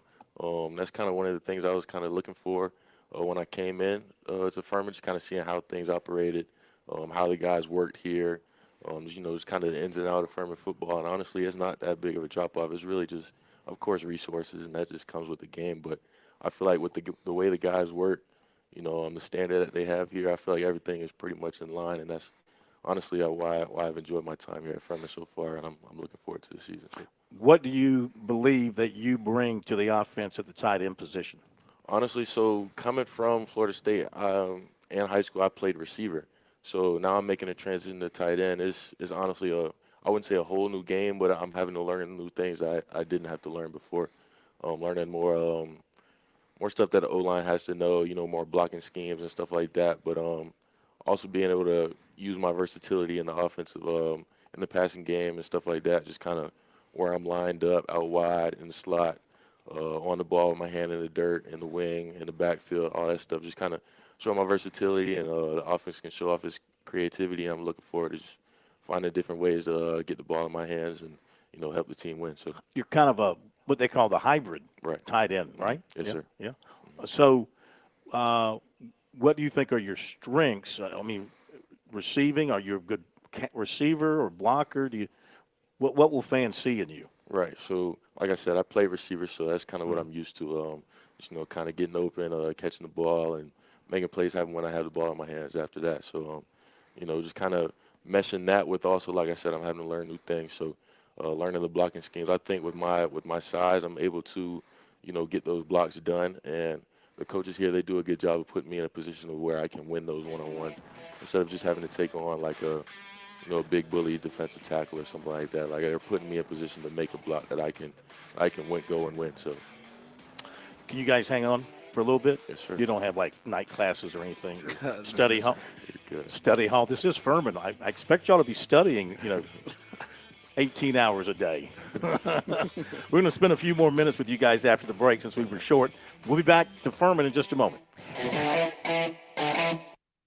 On Point Weather is made possible by our friends at Palmetto Citizens Federal Credit Union on 107 The Point. It's We're cloudy with a slight chance of some more overnight showers to low dips to 72. Now tomorrow, a mix of sun and clouds. No rain expected during the day. The high is back up to 94. For the weekend, about a 30 to 40% chance of some showers. High of 93 on Saturday, while on Sunday, 89 is our top temperature. I'm Cal Moss with your on-point local weather. Breathe fresh life into your home with Lake Murray Soft Wash. Our team specializes in power washing, soft washing, and restoration. From roof cleaning to wood and concrete wash downs, we've got you covered. For top-notch, affordable services that you can trust, call now, 528-1996, or log on to LakeMurraySoftWash.com to make an appointment. We're not just professionals, we're your neighbors. Whether residential or commercial, Lake Murray Soft Wash sets the standard in cleaning. Embrace the sparkling difference today. With SRN News, I'm Keith Peters reporting Donald Trump has recommitted to debating Vice President Kamala Harris after recently backing out.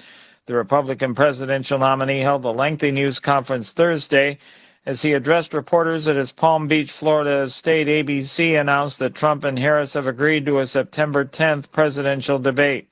In taking questions from reporters for more than an hour, Trump drew a contrast with Harris, who has not held a news conference since she became the likely Democratic nominee. Meanwhile, Harris and her running mate, Minnesota Governor Tim Walz, showing their support for organized labor by appearing at a Detroit area union hall.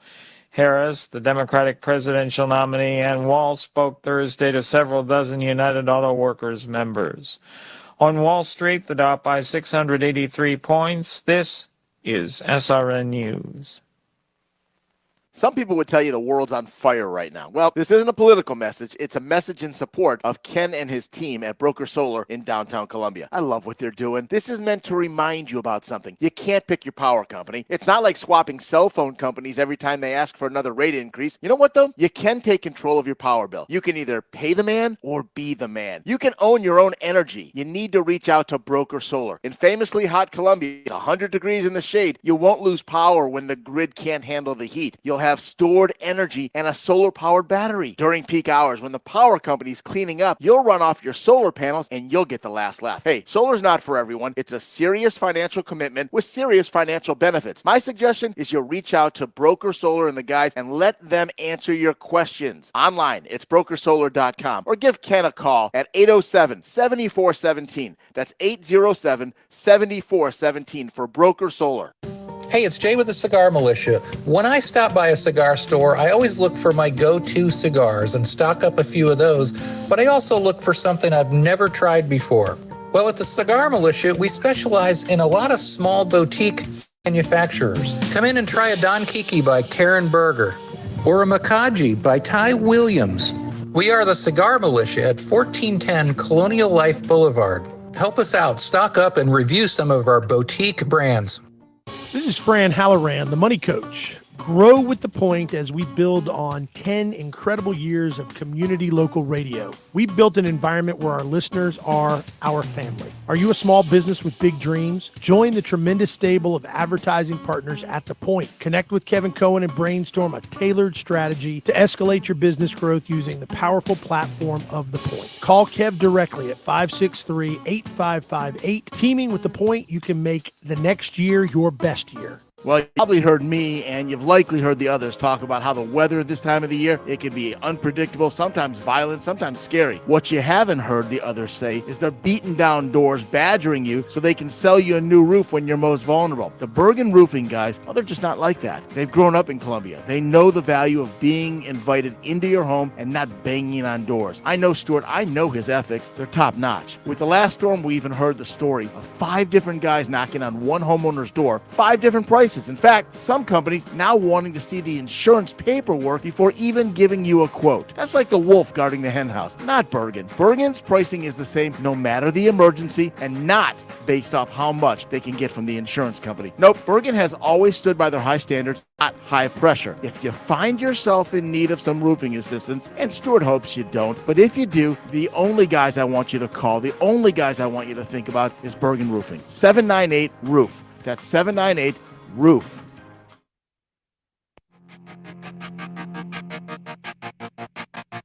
I walk a lonely road, the only one that I have never known. Don't know where it goes, but it's home to me and I walk alone.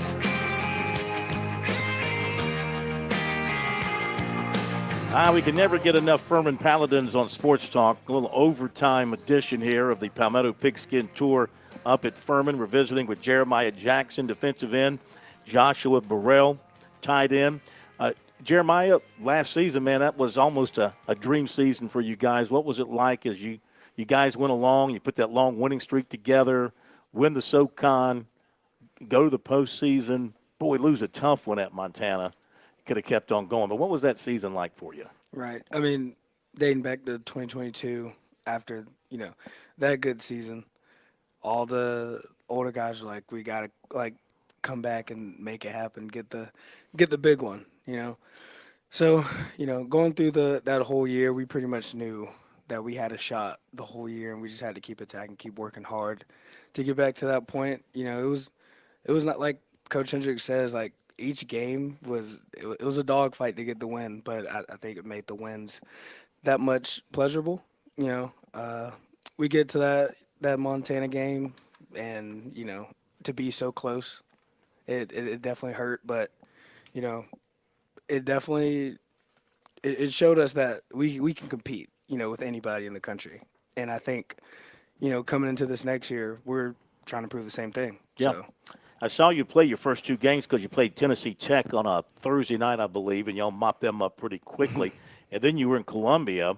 And to me, that performance, even though you lost, you were right in there with them much of that game. I mean, that kind of told me that this Furman team's got a little something to it and it's going to have a good year. Right. Yeah, I mean, any FBS game we get, we always go into it that, we can win this game. We always have that mindset that we can compete with anybody in the country. So, yeah, no, it was no surprise to us that we were in the game with them. Obviously, we wish it was a different result, but yes, sir. Josh, as a receiver, as tight end, working with new quarterbacks, how would you say your relationship is coming along, and you guys are on the same page, quarterback and receiver? So coming from summer, we have our player-led practices and stuff like that over summer. Just kind of starting getting the ball rolling really with installs, timing, routes, and all that stuff. And going through camp now is starting to click. You're seeing the plays being made. It's kind of like second nature with the quarterbacks and the receivers. Everything's starting to click, and I think we have some really good quarterbacks that can get the job done. So, do you have a favorite route? Honestly, I don't. Whatever's called, I'm trying to get open and just go make a play. So yeah. But with your size, I imagine sometimes throw it up and let you go get it, or do you like going across the middle? I'm cool with both. Yeah. Yes, sir. Yeah. Yes, sir. In high school, who hit you the hardest? Do you remember? I don't remember who, but I know. Honestly, I did like a little H-back type of deal for one type of play in high school, and that was one of my biggest hits. But I got right back up, so I was fine. Now, I got to ask you, coming off the Florida State program, man, selection day of the playoff teams, what was it like around your place? It hurt. Since I've been here, I've explained the story a couple of times. Yeah.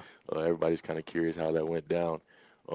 It hurt, like I said, going 13-0, doing everything you can to get to the playoff, and then seeing that selection come out, it was tough. It was like, okay, like what else were we supposed to do? But we just kind of bought into the team. The rest of the guys, it was kind of hard. It was like a lot of guys were like, okay, like what do we do all that for? Guys are kind of opting out of the bowl game. Declaring for the draft. Of course, now this day and age, transfer portal as well. So it was kind of like a transitional period from that selection. But the guys that stuck around after that selection and then still put that work in to go play in the bowl game, it showed the toughness of those guys and how bought in they were into the culture and stuff. And just kind of the people that are surrounded by that program and the leadership that they have down there. So, could you at all accept the argument that without Jordan Travis, Florida State just wasn't the same team? Honestly, like in the moment, we didn't want to hear that. Even the fact that we went and won the ACC championship on our third string quarterback, and still getting the job done. It was like, okay, we got the job done. We should be in there. Like, we've done what we were supposed to do. But, like, looking back on it, it's okay. It's like, we're not the exact same team without Jay Trav. Jordan Travis was a dynamic football player. He made a lot of things happen with the ball in his hands. And, looking back on it, you can say that we weren't the same team. But like I said, we felt like we did everything we could and everything we were supposed to do to get in that playoff. So it hurt in the moment. So that's something you're going to take with you forever? Oh, yeah, for sure. It's kind of like a life lesson, everything doesn't plan out how you want it to sometimes. Even when you control everything you can control, you just got to keep pushing, keep working, and, go to the next opportunity and make the most out of it. So yeah. Jeremiah, before I let you guys go, you've been one of the older guys here. You have a new guy come in, who can contribute right away. Do you kind of take him under your wings, even though he's offense, your defense, but kind of show him the Furman way? Do you have to kind of break him into that at all, or like Josh just kind of picked that up on his own? Right. Yeah. I mean, it was actually pretty easy because he came in there and everything we asked him, he did it plus more. He stood by the standard. Elite's the standard. That's a big saying around here. And he was elite walking in, and he kind of he came in ready to go. So yeah, not much taking him under the wing that I needed to do. Do they don't ask you to drop back in any kind of coverage or anything, right? Are you strictly straight ahead, go get the quarterback?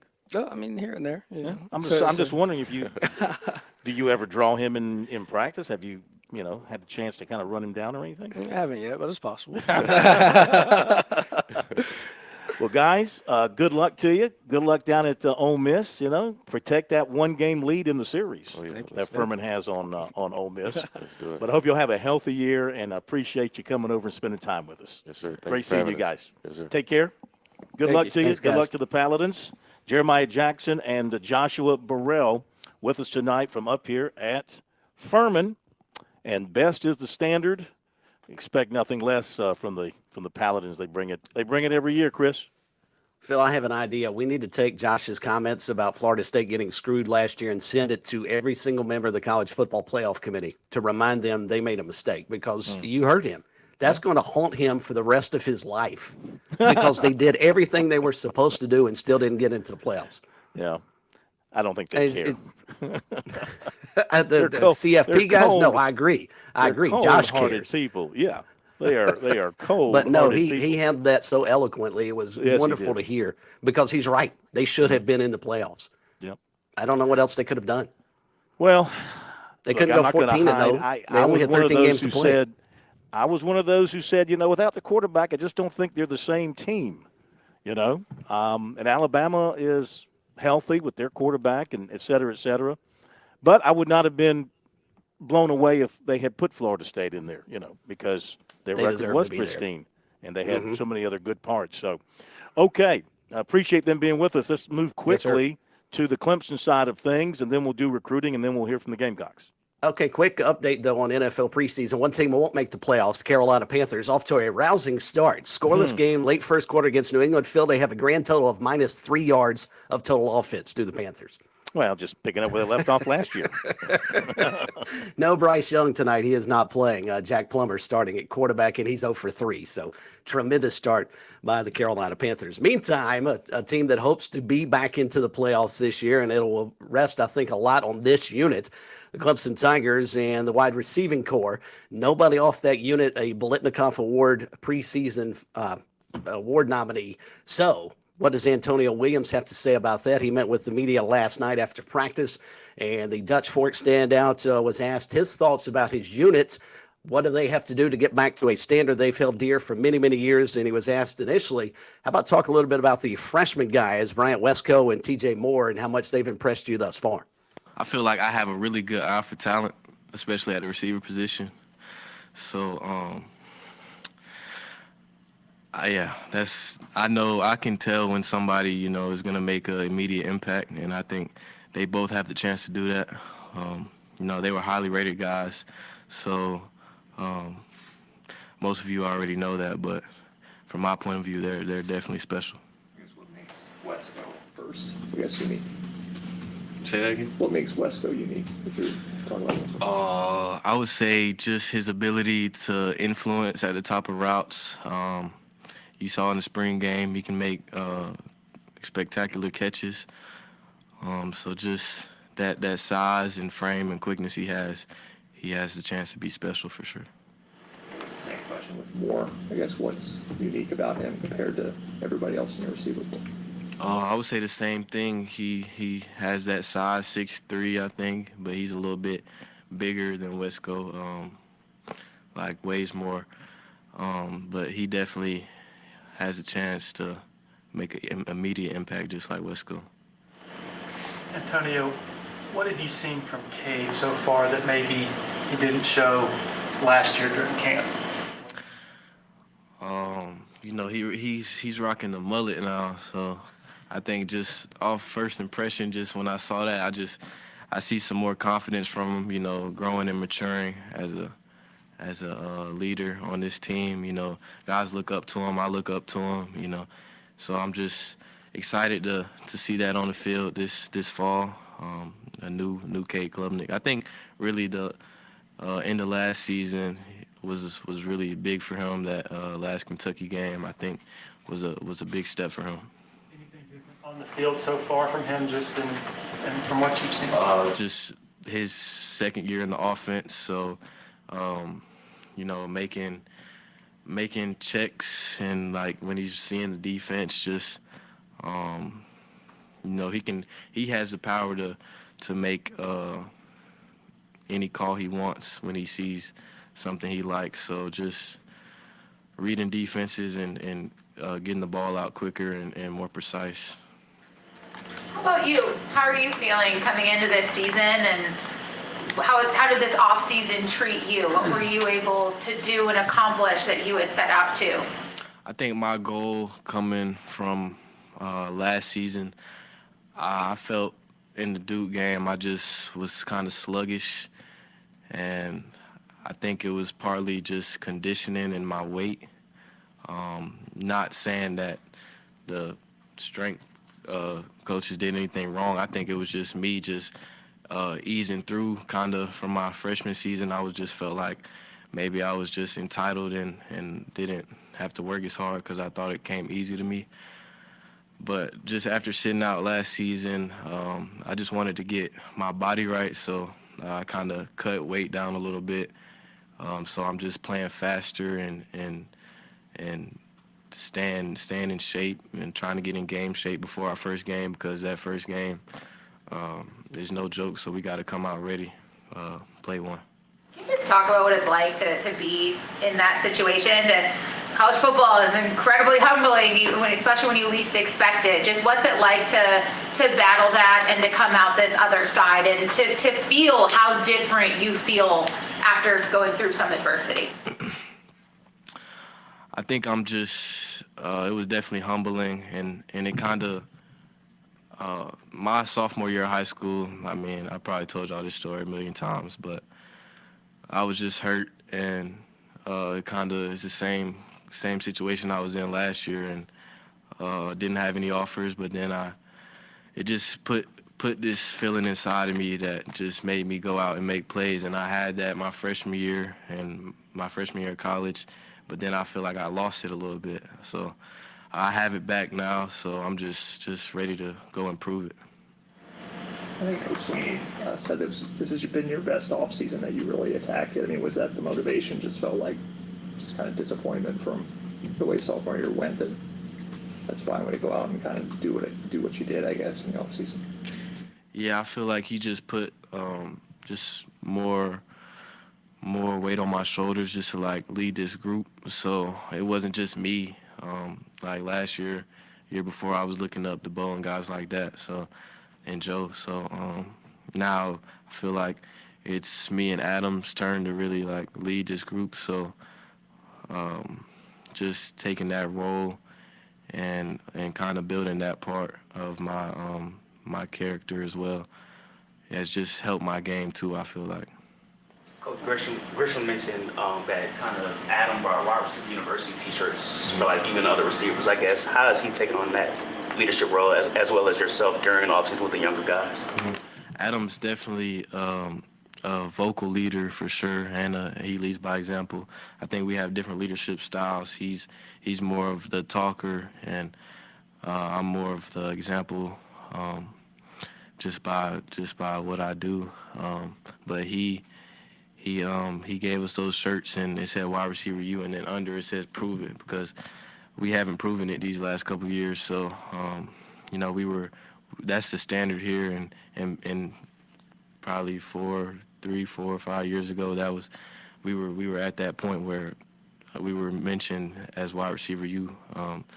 So I think just as a group, we have to have the mentality to get back there, and just not to say it, but go and prove it this year. The Sports Talk Recruiting Report is sponsored by Seawell's Catering. Well, some real honest words there from Antonio Williams. Gotta like that. Yeah, he's nice insightful. assessment. I like listening to him. Yeah, he's really, really insightful, thoughtful guy. Yeah, good stuff. All right, recruiting brought to you by Seawells. We remind you, you need the best in the catering business. You got something coming up that needs great catering. You want to call the folks at Seawells, 803-771-7385, online at SeawellsCateringSC.com, and get out there tomorrow, the last day of the week, for the daily luncheon buffet from 11 till 2. It's only $14.50. Okay, recruiting. We have a story up on our website on Desmond Green, one of the top prospects in the country for 2026. Big offensive tackle, 6'4", 325, out of Timberland High School. And, of course, South Carolina, Clemson are heavily involved with him. They're on him very strongly. Clemson, South Carolina, he said, been on him the longest. They were the third team to offer, and he's built a really strong relationship with them. He's doing the same thing with Clemson and Coach Luke there. He jumped in once he got the job at Clemson, and he's been to both places multiple times. He's got big-time offers: Georgia, Oregon, Florida State, Alabama, Tennessee, North Carolina, Kentucky, Auburn, Oklahoma, and Florida. He's going to go to Florida for the Miami game, be his first visit for this season, and no timeline on a decision with him. He's right now still looking over everything. He's not at that point where he's ready to narrow things down, and eventually he will. He'll take official visits, narrow it down some more, and then get to his decision. So this will be an interesting one to watch play out in the next recruiting cycle. Offensive tackle Desmond Green of Timberland, 6'4", 325. And 2027 defensive back Joshua Dobson of Catawba Ridge was offered by Texas. And there you go with the recruiting report tonight. Okay, Dante Reno is a guy we were talking about in recruiting just last year before he signed with South Carolina, enrolled at South Carolina here in the summer, and now he's there to participate and compete somewhat for the quarterback's job, if not now, then down the road. And we had a chance to talk with him at the Gamecock Media Day. Dante, as you go into preseason camp, kind of where do you think you are in your development in your short time here at South Carolina, trying to, make that transition from high school ball to SEC ball? Yeah, I think for me, the spring was obviously my first time ever being out here with these guys. And going into summer, I feel like I'm way more confident in what I'm doing, answering questions, still learning so much in the meeting rooms and on the field. But I got, obviously, Robbie and Lenoris and Davis, 3 great guys that have all played football. And Robbie started a bunch of games in the SEC. So learning from guys like that, just picking their brains, whether it's in the meeting room, on the practice field, like, what did you see? Just anything I can do to help my game as well, because, everybody always says it takes one quarterback in the whole room for that quarterback to be good. So as much as I can do for myself and helping those guys, and however they can help me, it's been great. So it's gonna be a fun camp. Do you feel at this point ready to jump into the fire, or do you need a little bit more time to be developed and to pick up things and maybe to let the game slow down for you at this level? Yeah, I think obviously going through camp is going to help a lot. I'm always going to have confidence in myself, whatever they throw me out there, or whether we're not. So, but yeah, I think I need to develop a little more. Obviously, just knowing protections, knowing defensive schemes, knowing what we're doing, what to call, when to call it, just simple stuff like that. So obviously, keep developing throughout the fall camp and just taking it day by day and learn as much as I can. You mentioned Robbie. I mean, he's the oldest guy in the room. He's got starting experience. How much of his wisdom is he sharing with you younger guys? I mean, even Lenoris is a young guy because he's only played in 4 games at South Carolina.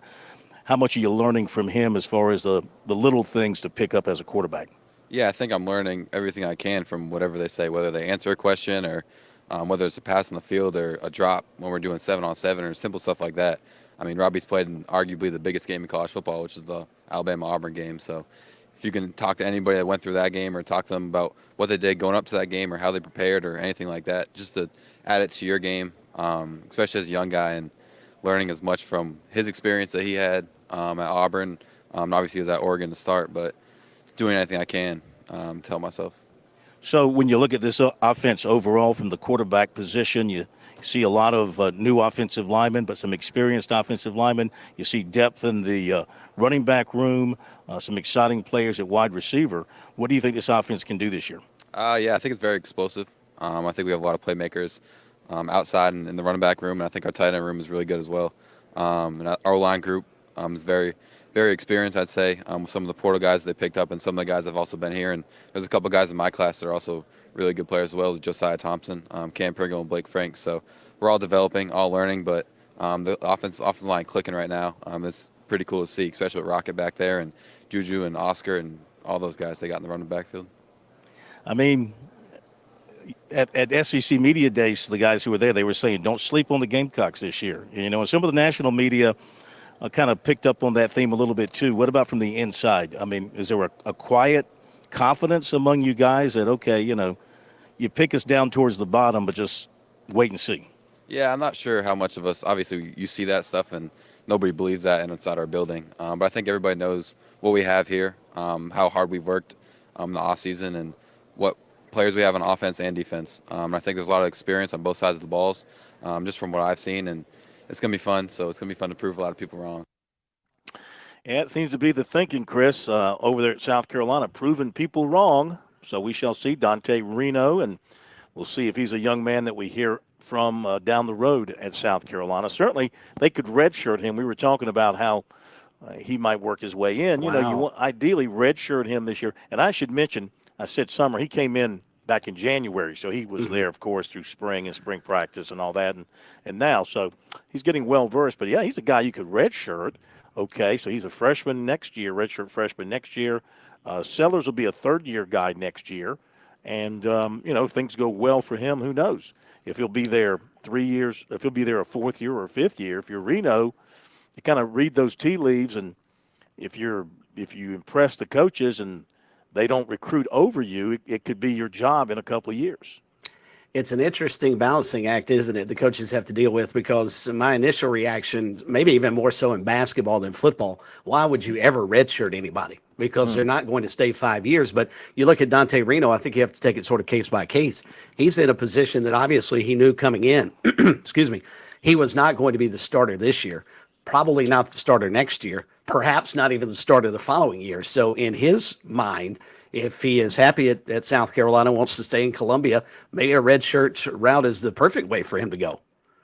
Yeah, I would think so. I would think they would love to be able to redshirt him this year. Couple of quick notes before we leave. Third-round draft pick, Cole Messina from the Gamecocks, the catcher, has been promoted to Spokane. That's in the Colorado organization, right? And let's see, what else I want to mention here. Oh, several baseball rules changes approved by the Playing Rules Oversight Panel. The double first base will be permitted in the postseason. Bat testing before every game. Relievers with a 2-game suspension after ejection. Previously was 4. Fight rules, ejection rules amended. Head coach and pitcher now ejected for foreign substances being used on the mound. Of course, they don't have to worry about that at Furman, because Furman doesn't have a baseball team. Right. They should. Which is so one the of SEC the great continues sins in college sports. There's no doubt. Yeah. So the SEC continues to be the guinea pig and proving grounds for new rules. They put in the double base for the SEC tournament. Lo and behold, it's going to happen in the NCAA tournament next year. Absolutely. Thanks to Hunter Reed and everybody here at Furman. See you from Chicago tomorrow night. Have a great night, everybody.